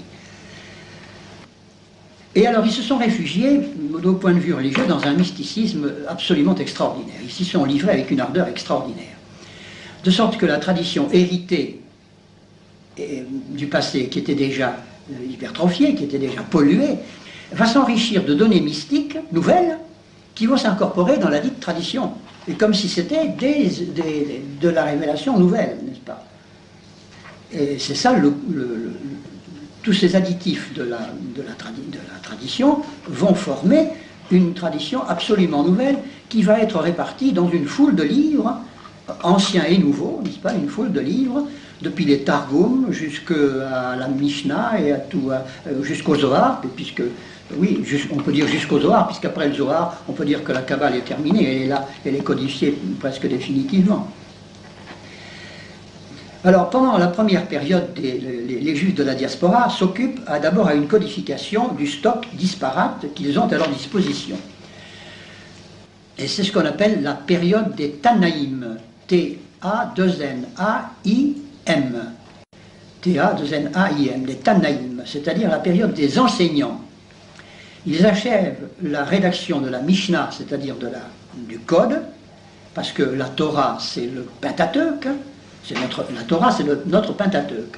Et dans la Torah, il y a une partie spéciale qui est juridique, qui s'appelle la Mishnah, qu'ils appellent eux la Mishnah. Nous n'en avons plus besoin, nous, puisque nous avons l'Église qui a ses commandements et qui a ses règlements. C'est comment? C'est un comment? Comment? La Mishnah, c'est un commentaire juridique La Mishnah, c'est un commentaire juridique, oui, mais c'est légal, c'est la législation, la Mishnah. Mais c'est pas le texte même de la Sainte Écriture. Non, mais il y est compris dedans. Il est compris dedans. Il y a par exemple, je crois que dans la Mishnah, il compte le Deutéronome. Enfin, il me semble bien. En tous les cas, nous allons voir ça, parce qu'il y a d'autres commentaires. Vous allez voir, il y a beaucoup d'autres livres de commentaires. Alors, nous allons les énumérer. Hein. Alors, dans la Mishnah se trouve en particulier la partie légale de tout, mais nous n'anticipons peut-être pas, je voulais vous parler de la halakha et de la halakha, mais ça viendra après. Alors, donc, dans la première génération des Tanaïm, c'est-à-dire des enseignants, ils s'occupent de codifier ce qu'ils ont pu sauver, ce qu'ils ont pu sauver de la loi et de la jurisprudence. Dans la Mishnah, par exemple, on retrouve de la jurisprudence qui vient de Moïse. On retrouve des arrêts qui ont été rendus par Moïse. C'est bien ce que vous disiez, c'est un commentaire au moins juridique et jurisprudentiel. Et alors, il y a eu une génération suivante. La génération suivante, c'est la génération des Amoraïm. Les Amoraïm, c'est-à-dire les 10 ans, c'est-à-dire qui disent ce qui vient d'être codifié par les Tanaïm. Alors, on va amplifier et on va compléter la Mishnah, et on va rédiger des commentaires. Alors, ces commentaires supplémentaires, alors, c'est les Gemarot. Les Gemarot, hot, c'est un pluriel en note, comme ça il y a un pluriel en im et un pluriel en note. Là, c'était Gemarot, parce qu'il y a deux Gemara. Il y a une Gemara qui a été rédigée en Palestine, et il y a une Gemara qui a été rédigée à Babylone, où il y avait beaucoup de Juifs qui s'étaient réfugiés. Alors donc, on va avoir une nouvelle série de commentaires. Là, ce sont les Gemarot. Les deux Gemaras, celle de Palestine et celle de Babylone. Jointe à la Mishnah, qui est le code, la Gemara de Palestine va donner le Talmud de Jérusalem. Jointe à la Mishnah, la Gemara de Palestine va donner le Talmud de Jérusalem. Et puis, jointe à la Mishnah, la Gemara de Babylone va donner le Talmud de Babylone. Il y a donc deux Talmuds, et qui ne diffèrent que par leur Gemara. Ce qui prouve quand même que la Mishnah a quelque chose de réglementaire qui ne change pas de l'un à l'autre. Alors ces deux générations de Tanaïm et d'Amoraïm ne semblent pas avoir été des mystiques. Les deux Talmuds appartiennent au judaïsme rabbinique, et ils forment le corpus de la Kabbale qui est héritée. Cette Kabbale héritée, cette tradition héritée, à laquelle va s'ajouter une tradition supplémentaire qui va être d'ordre mystique. Et c'est dans celle-là que vont se trouver les parties les plus véreuses. Le mouvement mystique, qui va enrichir encore le stock kabbalistique hérité, va commencer avec la période gaonique. Les gaonim, alors là nous avons un pluriel en im, les gaonim, ce sont les chefs politiques des Juifs de Babylone. Les Juifs de Babylone s'étaient donné un chef politique qu'on appelait l'exilarque, et qui a été à un moment donné révéré comme un véritable calife oriental. Ça y recevait l'exilarque, ça n'a pas duré très longtemps, mais enfin cette période gaonique a été tout de même importante. Est-ce que vous pouvez donner à peu près Comment à quelle date ça correspond? Oh, je ne sais pas, je n'ai pas bien noté les dates. La période gaonique, ça doit correspondre à un petit peu avant Charlemagne. Un peu avant Charlemagne, c'est-à-dire ça doit être dans les ans 700 par là, voyez-vous. Ça doit être dans les années 700 par là. Alors c'est sous les gaonim que se mit à fleurir la littérature des midrashim. C'est peut-être à ça que vous faisiez allusion tout à l'heure, Père. Non, c'est pas la littérature des midrashim, n'est-ce pas, qui sont des interprétations nouvelles. C'est pas la Mishnah, les midrashim. Ce sont encore des interprétations nouvelles. Des interprétations qui peuvent ne pas être mystiques, qui peuvent être simplement religieuses, de méditation, comme ça, mais enfin, ce sont des interprétations qui n'ont rien d'ancien.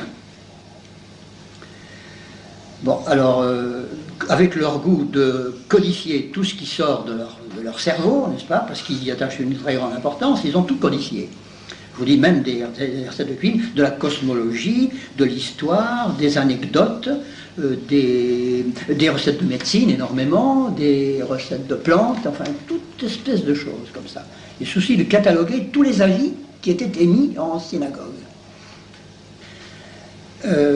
Mais ces interprétations ne sont pas forcément mystiques, car il existe déjà dans la mythologie juive des procédés d'interprétation scripturaire qui datent de l'époque de Jérusalem, de l'époque de l'Ancien Testament, et qui sont très anciennes. Je vous disais qu'on les attribue quelquefois à Moïse, ces méthodes-là. Alors il est temps de les nommer. De leur ensemble, l'ensemble de ces méthodes forment le tsérouf, ce qu'on appelle le tsérouf, T-S-E-R-O-U-F, T-S-E-R-O-U-F, ou le tsérouf, qui se décompose en 3 méthodes: la gématrie, G-H-E-M-A-T-R-I-E, le notarikon, N-O-T-A-R-I-K-O-N, et la témoura, T-E-M-O-U-R-A.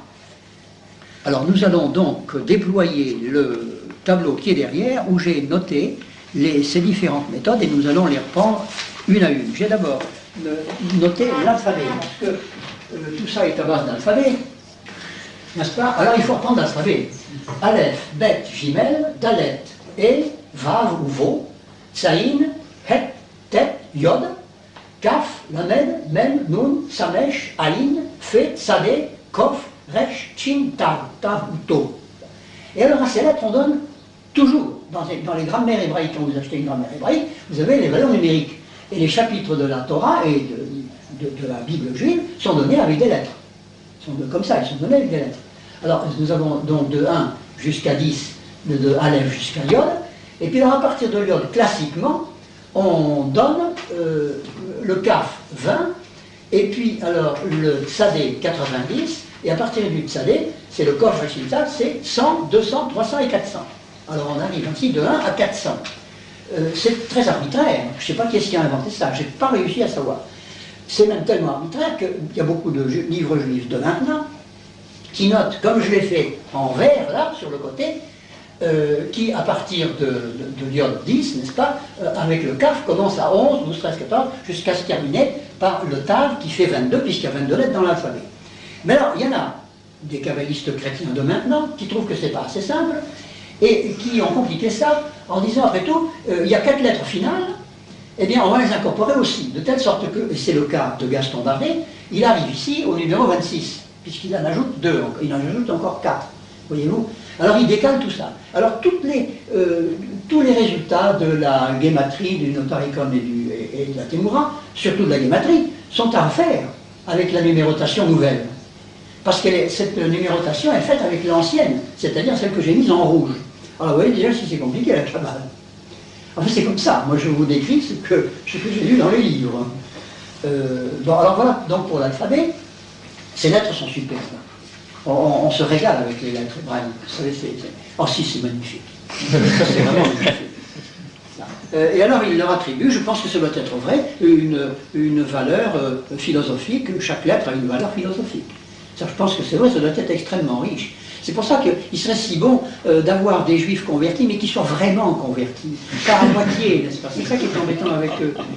Et alors je suis sûr qu'ils sortiraient de tout ça des richesses qui seraient à la fois anciennes et nouvelles, comme ça doit être le cas du trésor du père de famille, où c'est à la fois ancien et nouveau. Il n'y a pas d'innovation proprement dite, simplement on ressort d'un trésor des choses qui y sont, mais qu'on n'avait pas encore trouvées. Alors je souhaite ça, mais c'est pas évidemment maintenant, en tout cas c'est pas Gaston Bardet qui nous amène ça. Alors nous avons donc les 3 procédés de la gématrie, du notarikon et de la témoura que j'ai résumé ici. Alors la gématrie, c'est un procédé qui consiste à calculer la valeur numérique des mots de l'écriture en additionnant les valeurs numériques des lettres. Alors on va additionner les valeurs numériques des lettres et on va obtenir la valeur numérique du mot. Et puis alors on va comparer les valeurs numériques de ces mots. Et quand on va trouver des mots qui ont les mêmes valeurs numériques, on va comparer leurs notions, et il paraît que la plupart du temps, on va tomber sur des notions analogues, sur des notions qui sont apparentées, du fait du fait des styles, du fait de leur identité numérique. Voyez-vous, c'est ça la guématrie. Bon, alors je vous ai donné un exemple là. Echad qui veut dire 1, qui s'écrit Aleph, He, Dalet, n'est-ce pas?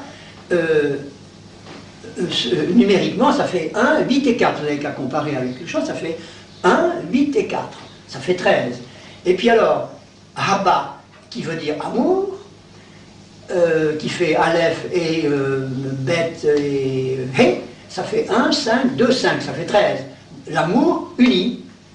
Voilà un qui tombe bien. Celui-là, il tombe, on ne peut pas se plaindre. Voilà. Ça va. J'ai fait d'autres expériences, ça tombe une fois sur 10, vous savez. Ça tombe une fois sur 10. Mais enfin, évidemment, on ne peut pas dire que c'est complètement idiot. Si on prête à l'alphabet hébreu une valeur divine, enfin oui, si on lui attribue une valeur de révélation, on est bien obligé de faire attention aux résultats qu'on obtient. Ça, c'est évident. Surtout dès lors qu'on a donner des valeurs numériques aux lettres. Alors qu'est-ce que ça vaut ces valeurs numériques d'être? Vous savez qu'il y a pas mal de gens qui donnent aussi des valeurs numériques aux lettres de l'alphabet grec. Et prenez une Bible en grec, elle est numérotée avec des lettres, les chapitres. Si vous avez j'en ai une, elle est numérotée avec des lettres. Alors c'est pas complètement idiot.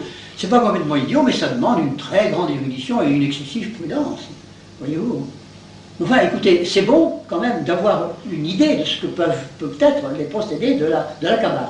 Parce qu'on en parle tellement que c'est bon d'avoir une idée. Même si c'est des procédés très aléatoires, il faut quand même, je crois, les connaître. Ce n'est pas une mauvaise chose d'en avoir entendu parler au moins une fois. Moi, je vous expose ça tout à fait en pointillé. Hein. Moi, je ne suis pas fervent de ces choses-là.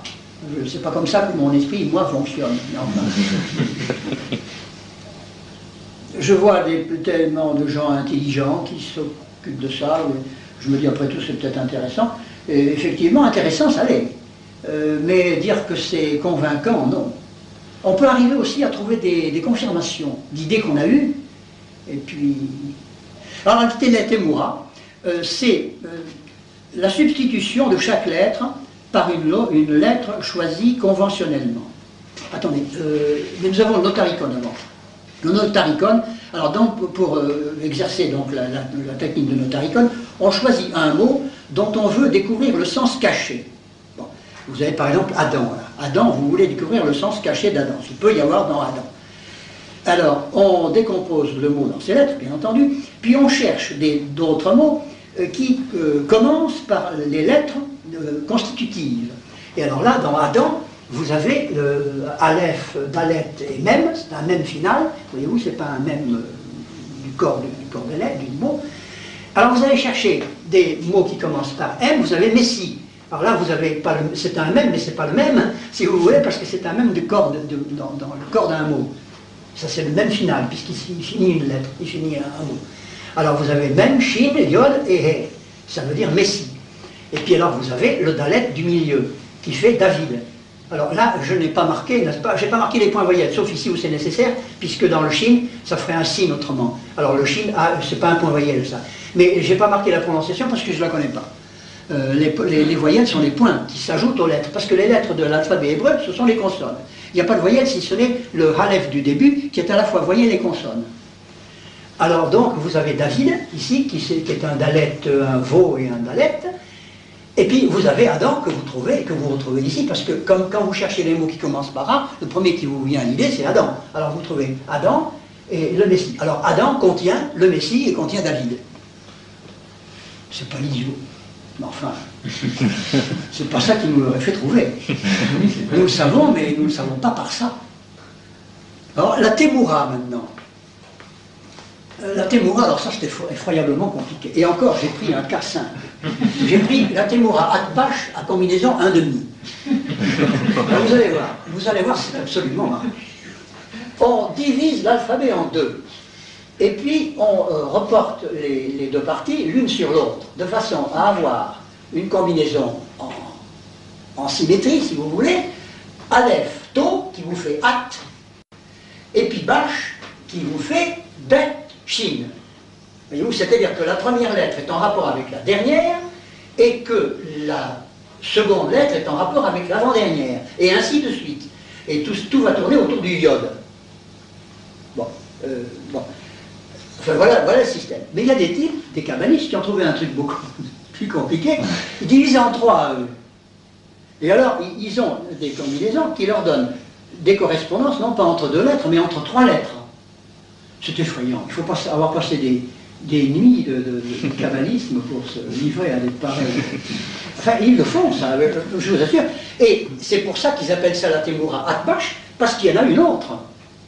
J'ai marqué Atbash, vous savez, vous avez un taux, et puis alors le bet et le shin.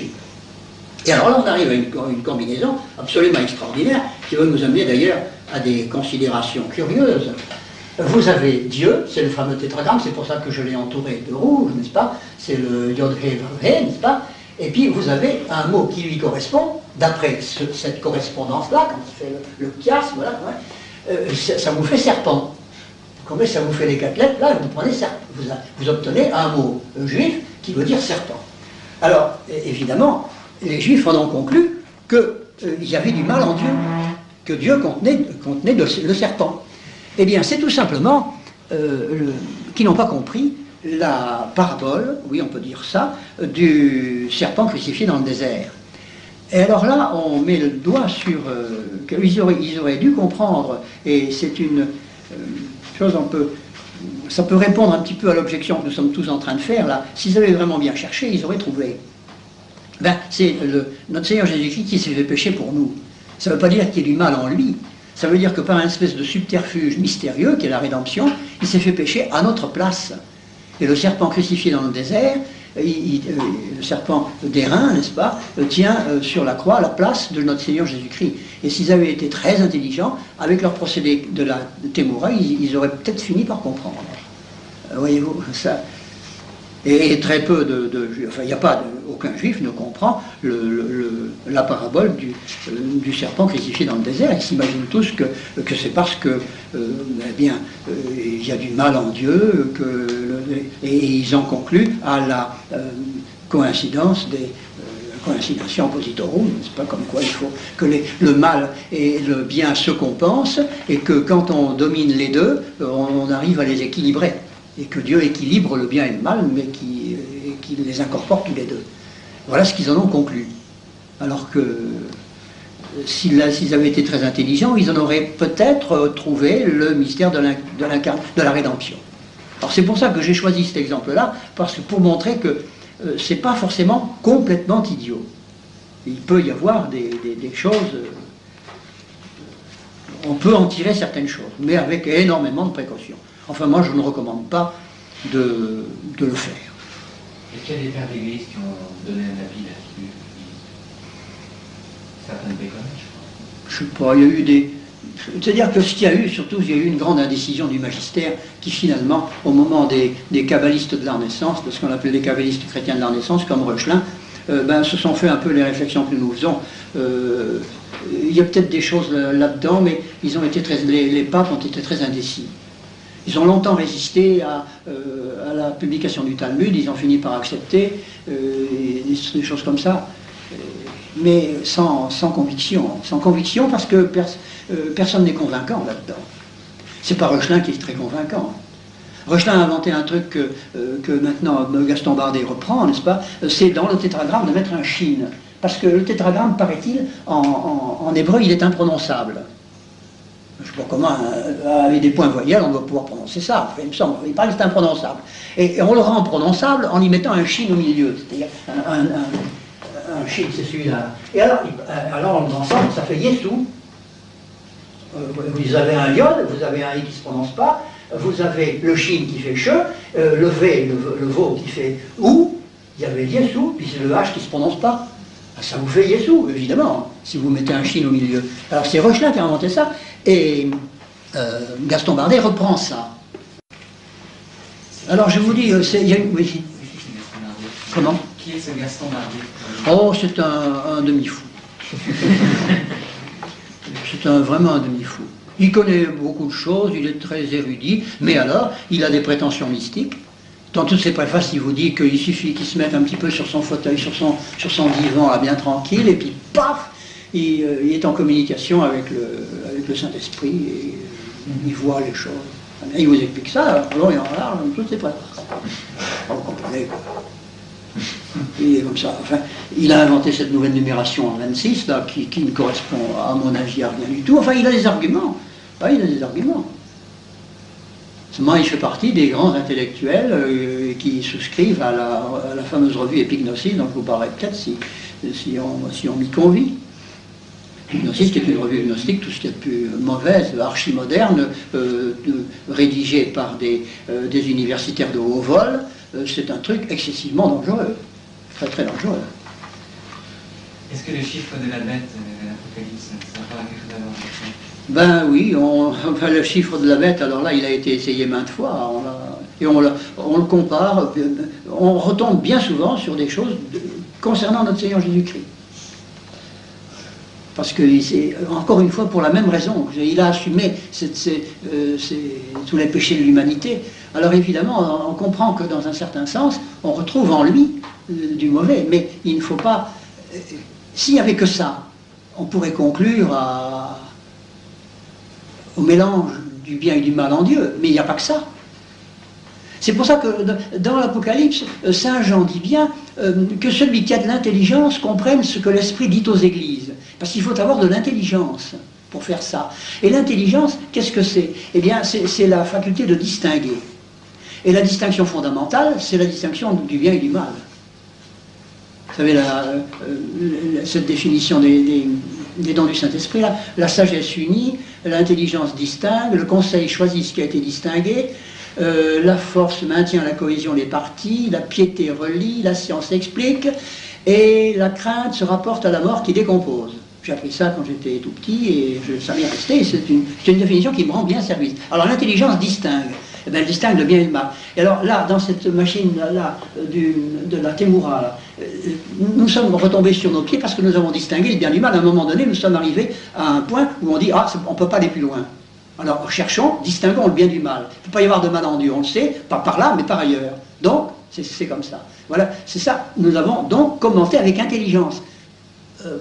Parce que nous connaissons les choses de notre Seigneur Jésus-Christ. C'est ça qui nous a rendus intelligents au sens patristique du mot, enfin au sens comme ça du mot. Eux n'ont pas cette intelligence.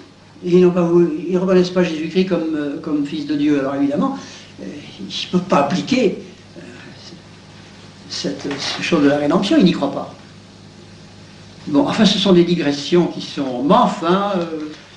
avoir tâté à ça une fois dans sa vie, c'est pas une mauvaise chose, pour savoir que ça existe. Alors voilà donc pour le Tsérouf, n'est-ce pas?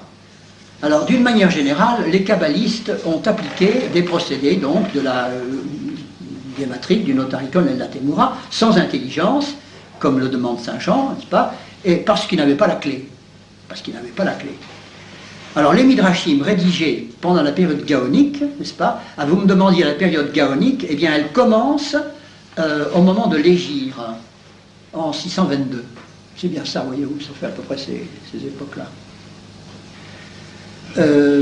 Commencé pendant la période d'Aël, les Midrashim, n'est-ce pas, ont été rédigés pendant cette période-là.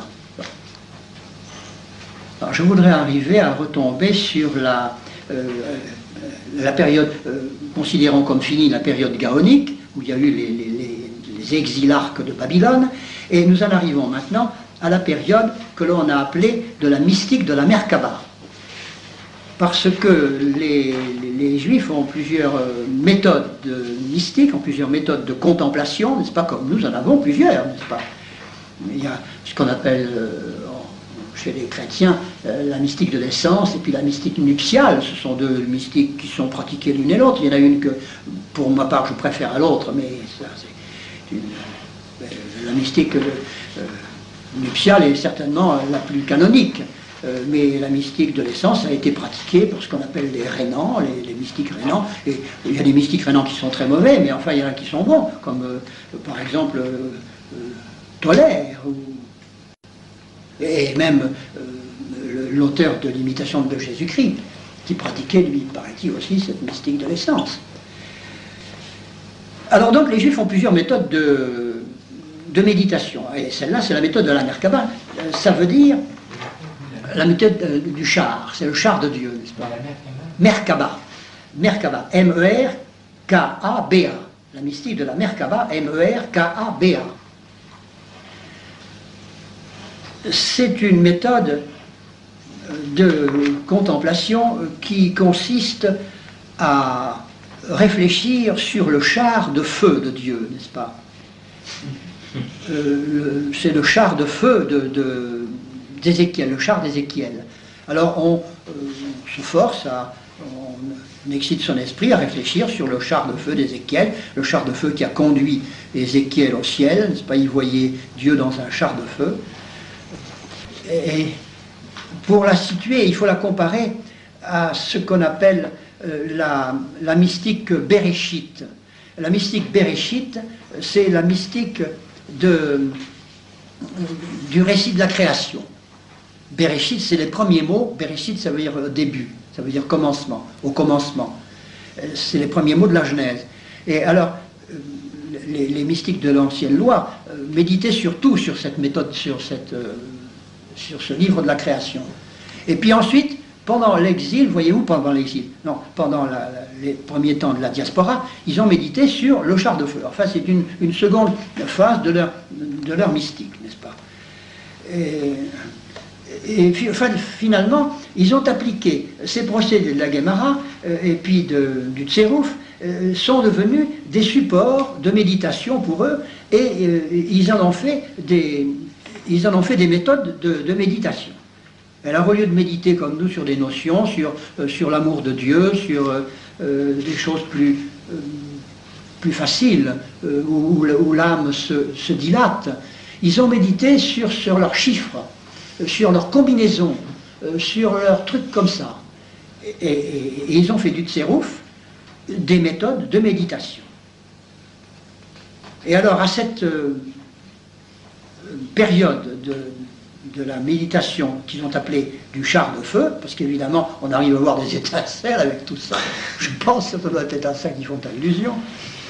À cette époque se rapportent un certain nombre de livres que vous pouvez noter peut-être, parce que cela, on en parle déjà un peu, surtout à la suite de Scholem, qui est un professeur de l'université de Jérusalem et qui a beaucoup lancé ces questions de la mystique juive. Alors, il y a d'abord ce qu'on appelle les Hekalot, H-E-C-H-A-L-O-T-H, H-E-C-H-A-L-O-T-H. Les Hekalot, ça veut dire les palais. Alors, il y a deux Hekalot, il y a le petit, la petite et la grande Hécalote, parce que c'est du féminin. La petite et la grande Hécalote. Et puis alors, il y a j'en ai en parlé un petit peu. C'est la description de l'ange Métatron. Ah oui, c'est l'ange, Méta à côté, Tron, le trône, oui, oui. Métatron. Le Métatron, c'est l'ange qui se tient à côté du trône de Dieu. Et il méditait ça. Alors, le Métatron, avec des procédés kabbalistiques, ils lui ont trouvé 70 noms, rien que pour lui. Enfin, voyez le genre. Voyez. Moi, je veux bien, mais enfin, c'est de la mystique si on veut, mais c'est surtout du tortillage de cerveau, je trouve. Enfin, c'est celui qui se tient à côté du trône. Mais enfin, celui qui se tient à côté du trône, bien souvent, c'est celui qui veut prendre la place. Alors moi, le Métatron, quand je vois le Métatron quelque part, je me méfie beaucoup, même avec 70 noms. Alors, voilà, les calottes, on comprend d'ailleurs, le Métatron, il se tient dans les palais, et les petits et les grands palais, on comprend bien, hein, la suite des idées. Et puis alors, à cette même période, n'est-ce pas, de la mystique de la Merkaba, correspond à un autre livre qui s'appelle le Shur Koma. Alors, en deux mots, S-H-I-U-R, plus loin, K-O-M-A, le Shur Koma. Ça veut tout simplement dire la mesure du corps. La mesure du corps parce que ce mystique-là, qui a fait ce livre-là, lui, il a mesuré le corps de Dieu. Et il dit qu'au fond, c'est pas... Mais remarquez que c'est pas idiot ce qu'il raconte. Il dit qu'au fond, il est comme nous, mais en plus grand.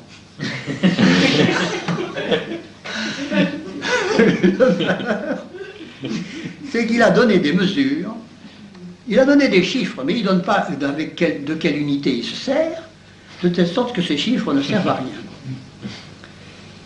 Et alors, il a beaucoup médité aussi sur le démiurge, parce que le démiurge des gnostiques commençait à filtrer chez les juifs.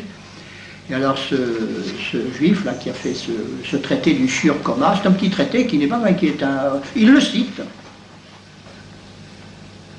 Et puis ensuite est venu, alors, à la même période, appartenant toujours au mouvement de la mystique de la Merkaba, un livre qui est beaucoup plus important, qui est le livre Bahir. C'est un petit traité de 60 pages qui contient des midrashim d'interprétation mystique. Alors là, ça se met à être de la mystique contemplative. Là. Ça, c'est tout de même plus sérieux dans un sens, quand même. C'est une compilation provençale de méditation et peut-être de vision. Alors de vision, je ne garantis pas du tout qu'elle soit bonne.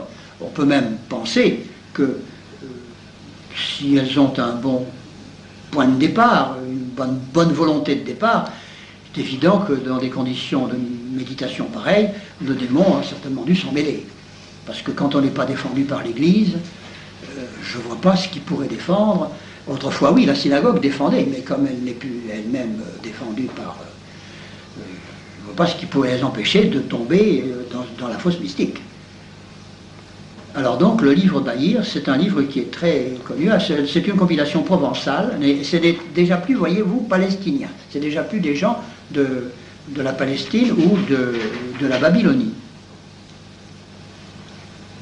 En quoi le livre Bahir est-il une compilation? Il est une compilation en ceci qu'il contient, sous le nom juif de Midot, l'équivalent des éons et des archontes de la philosophie gnostique et platonicienne, et plotinienne surtout, de néo-platonicienne.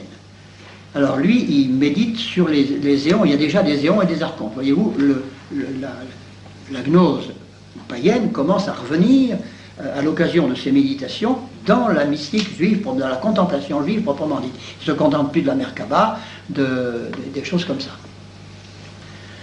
Ces éons archontes, et ces midot, n'est-ce pas, sont des attributs divins hypostasiés, des attributs divins que l'on fait sortir de Dieu et auxquels on donne une existence semi-indépendante.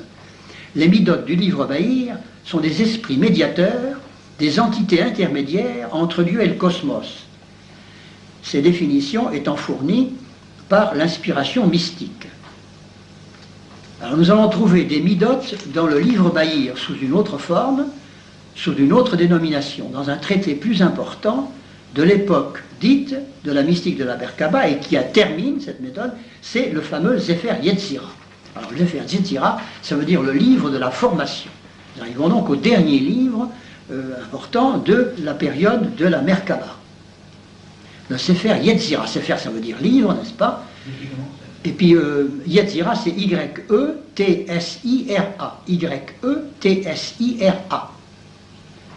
Le Sefer Yetzira, ça veut dire le livre de la formation. C'est en somme, ça veut dire le livre de la création. C'est le récit de la création. C'est une espèce d'hexaméron, si vous voulez.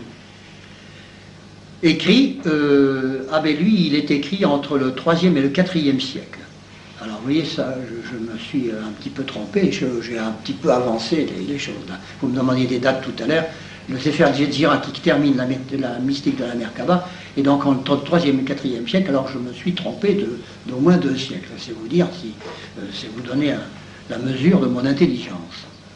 Mais enfin, c'est un document bref, le Sefer Yetzira, de style à la fois pompeux et laconique, ambigu et dogmatique. C'est pas moi qui le dis, c'est Scholem. Par conséquent, je l'ai répété comme il le dit. Le sujet principal, ce sont les éléments du monde qui se trouvent résumés dans l'alphabet hébreu. C'est bien ce que nous venons de voir, les éléments du monde résumés dans l'alphabet hébreu, que par conséquent on peut comprendre comme base de méditation. Or, l'alphabet hébreu contient 10 nombres et 22 lettres. Ce sont donc ces 10 nombres et ces 22 lettres qui constituent les 32 sentiers de la sagesse. Alors là, pour le moment, il n'est pas compliqué. 32 sentiers de la sagesse d'après le Sefer Yetzira. C'est-à-dire qu'il y a 32 modalités par lesquelles la sagesse divine s'est exprimée. C'est pas du raisonnement à la saint Thomas, mais enfin, c'est un raisonnement quand même.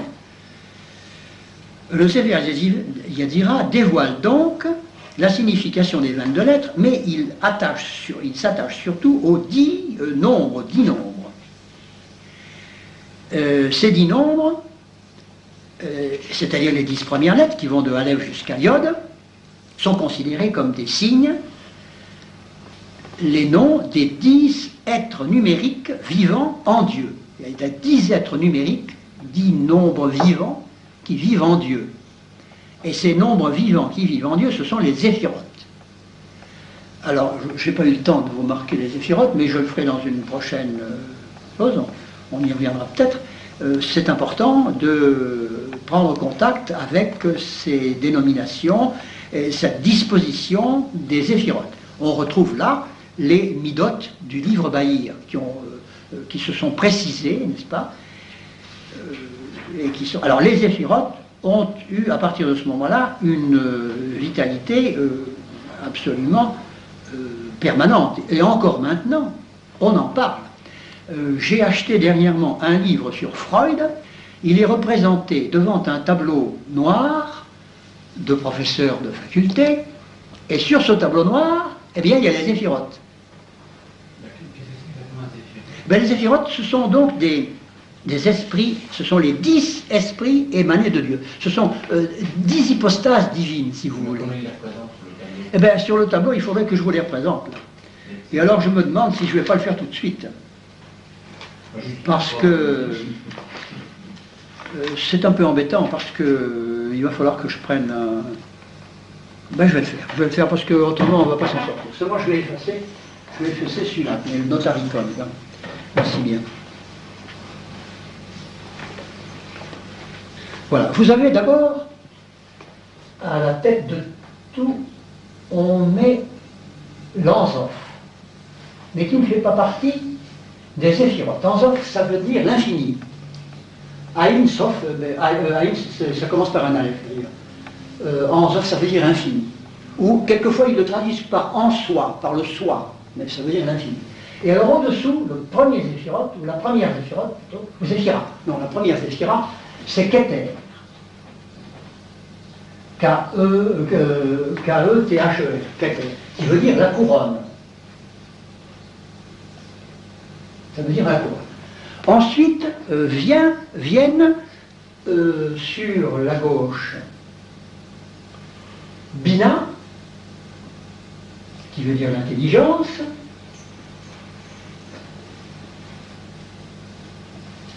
et puis alors Chorma, H-O-C-H-M-A, Chorma, qui veut dire la sagesse. Et ensuite vient la Géboura et la Gédoula, qui signifient respectivement la rigueur et la clémence. En dessous, il place Tiferet, je crois que c'est Tiferet, oui, c'est Tiferet qui veut dire la beauté. Tiferet qui veut dire la beauté. Ensuite, il place Hod, qui signifie la gloire. Puis, Netcha, qui signifie le triomphe. Netcha, qui signifie le triomphe. Netcha comme chat. Netcha, oui, Netcha, oui. Attendez, je crois qu'on peut l'écrire d'une autre façon, parce que je l'ai écrit phonétiquement, mais il écrit comme ça, S-H, net, Netcha, et ça se termine par un H, parce que c'est c'est emphatique à la fin. Alors, Hod et Netcha, et puis alors, Yesod, Yesod, et puis ensuite, alors, Melkout, un nom que vous connaissez bien, puisqu'on le retrouve dans Melchisedec, qui veut dire la royauté. Bon. Yesod, ça veut dire quoi? Comment? Yesod, ça veut dire quoi? Yesod, ah oui, Yesod signifie le fondement. Fondement. Alors on peut reprendre Keter, qui veut dire la couronne, Chorma, la sagesse, Bina, l'intelligence, Géboura, la rigueur, Gédoula, la clémence, Tiferet, la beauté, Hod, la gloire, Netcha, le triomphe, Yesod, le fondement, Melkout, la royauté. Alors à tout ça, ils vont donner des combinaisons, c'est-à-dire qu'ils vont relier tout ça. Alors ils les relient d'abord pour relier les choses à l'extérieur, n'est-ce pas? Ils font une liaison extérieure.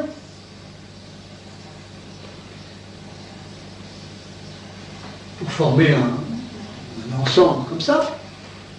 Et ils vont faire former une liaison comme ça aussi. Voilà. Et puis alors, ils vont tout relier à différer de la beauté.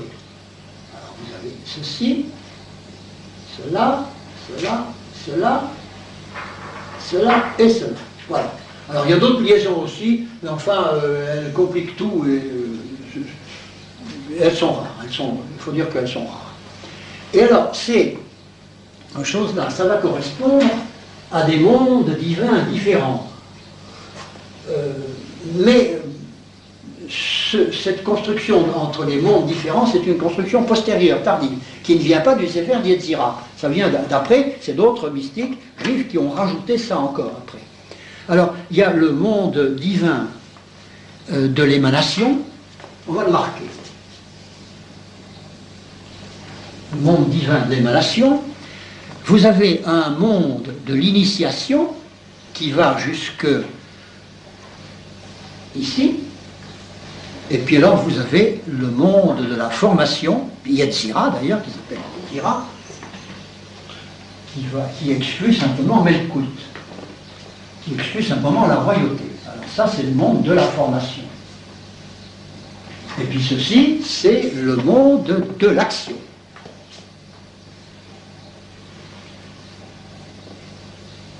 Voilà. Voilà comment il les divise. Et alors c'est ça qui s'appelle les 10 éphirotes. Alors ça, il se réfère à ça depuis le moment du livre Bahir jusqu'à maintenant inclusivement. Ça, c'est une marque. Quand vous voyez mention des éphirotes, ça c'est juste. Et on peut presque dire inversement. C'est-à-dire que quand vous ne voyez pas mention d'une quelconque Zéphira, voyez-vous, ben vous pouvez presque assurer que ce n'est pas vraiment juif.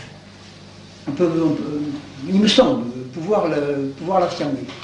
Dans tous les cas, quand vous voyez ça c'est nettement juif. Mon livre sur Jung, là, pas Jung, sur Freud, ben, j'ai été étonné quand j'ai vu ça. Je me dis, c'est une véritable signature, ça. Et alors, ils ont calqué ceci sur le corps humain. C'est-à-dire qu'ils ont ils ont plaqué un homme schématique, une espèce de robot, en lui mettant la tête à Keter, la couronne, et en lui mettant les pieds à Melkout. Et alors le reste se répartit entre les bras, le coude, le fondement, la poitrine. Alors seulement ceci, ne prenant place nulle part, ils les ont mis pour l'homme. Alors pour l'homme c'est particulier, ils mettent Chochma ici et Bina là. Je mets un H et un B. Parce que ça leur paraît plus judicieux de rassembler la sagesse à l'endroit du front. Ceci c'est la tête, ceci c'est le front, et puis ça c'est la poitrine, voyez-vous. Et alors cet homme, comme ça, assorti de ces éphirotes, c'est ce qu'ils appellent Adam Kadmon, c'est-à-dire Adam Kadmon, c'est-à-dire l'homme universel. C'est ça l'homme universel pour eux. C'est-à-dire l'homme type, si vous voulez, l'archétype humain, c'est ça. Ce sont les éphirotes. Voilà comment ils goupillent leur affaire. On va reprendre, nous en étions restés, n'est-ce pas, au livre du Sefer Yetzira, qui a une énorme importance. Le Sefer Yetzira a autant d'importance que le Zohar, puisque c'est lui qui est à l'origine des 10 éphirotes. Voyez-vous, dans le livre Bahir, on avait commencé déjà à parler des Midot, mais le Sefer Yetzira, lui, a vraiment traité la question d'une façon magistrale. Je ne sais pas, on n'a rien eu à y changer, si ce n'est, je vous dis, à y mettre les 4 mondes dont je viens vous parler là. Il faudrait que j'en finisse. Bon, alors après ça, on a une autre période de la mystique. On a période qui commence avec Abraham Aboulafia. Abraham Aboulafia, c'est une doctrine kabbalistique, elle aussi, prophétique. Il était à Safed au début de... c'est en 1200 à peu près. Abraham Aboulafia en 1200. Il commence à avoir une école, lui, Abraham Aboulafia, une école de mystique, on peut dire. Mais pour eux, la mystique était provoquée, voyez-vous. Ils avaient des procédés pour la provoquer, la mystique. Il y en avait même un, c'est Scholem qui le dit, c'était pas compliqué, il buvait du vin. Et puis... Alors il obtenait une mystique d'un ordre particulier. Chez ces types-là, on trouve des perles, vraiment. Alors il y avait donc un groupe de mystiques, il avait fondé une école, là, et il avait de véritables théories d'illumination surnaturelle, avec des invocations, c'était une école de mystiques, c'est Abraham Aboulafia. Alors il a pondu des livres, mais c'est pas la peine d'en parler parce qu'ils sont pas très marquants, c'est surtout son école, il a fait école après lui. Et alors il est allé visiter le pape en 1280. Il avait pris un rendez-vous, mais malheureusement, le pape est mort la veille. Alors il n'a pas pu voir le pape. Alors on découvre, ça c'est surtout maintenant, mais des parentés entre la doctrine d'Aboulafia et puis le bouddhisme. Parce qu'il a, vous savez, une doctrine des nœuds de l'âme. Parce que l'âme fait des nœuds, évidemment, je comprends bien ce qu'ils veulent dire par là. Mais enfin, il les énumère, un peu comme les gens du yoga, n'est-ce pas, qui énumèrent les chakras. Et alors, il y a des parentés entre la doctrine d'Abraham Aboulafia et puis le bouddhisme. Ce sont des méthodes d'illumination provoquée. C'est ça qu'il faut bien voir surtout. Enfin, il a été considéré comme un guide spirituel pendant très longtemps, Abraham Aboulafia. Et puis ensuite, vous en avez un autre qui sort, mais ne notez pas le nom parce que je ne suis pas sûr de ce que je dis là. Ça, c'est les résumés du livre de Scholem, et j'avais tellement noté que je ne peux pas vraiment tout dire là. Bon. Alors, qu'est-ce que devient le monothéisme de la synagogue dans tout ça? Eh bien, il en prend un sacré coup. Après ça, on tombe dans l'émanatisme, vous comprenez bien. Alors, il s'est créé, à partir de ce moment-là, une zizanie importante, qui dure encore un peu maintenant, entre le judaïsme rabbinique, les rabbins ne veulent pas marcher, oui. Oui, le judaïsme rabbinique ne veut pas marcher dans tout ça. Il a fini par marcher à cause du Zohar, un livre que nous verrons peut-être cet après-midi, à cause du Zohar, parce que le Zohar est d'une telle qualité littéraire que les rabbins ont été obligés de l'incorporer dans la liturgie. Mais avant, il ne marchait pas du tout, et il y avait des disputes entre les mystiques, comme Abraham Aboulafia, et puis les rabbins. Parce que, eh bien, on arrivait au panthéisme. Et les rabbins ont lutté pendant longtemps contre le panthéisme. Maintenant, ils s'en accommodent grosso modo, mais ils ont lutté longtemps contre le panthéisme. Ben, on va rester là pour le moment. Alors je vous demande, pardon, d'être aussi cafouilleux, mais enfin ça, il faut avouer qu'avec la Kabbale, c'est difficile d'être vraiment très clair.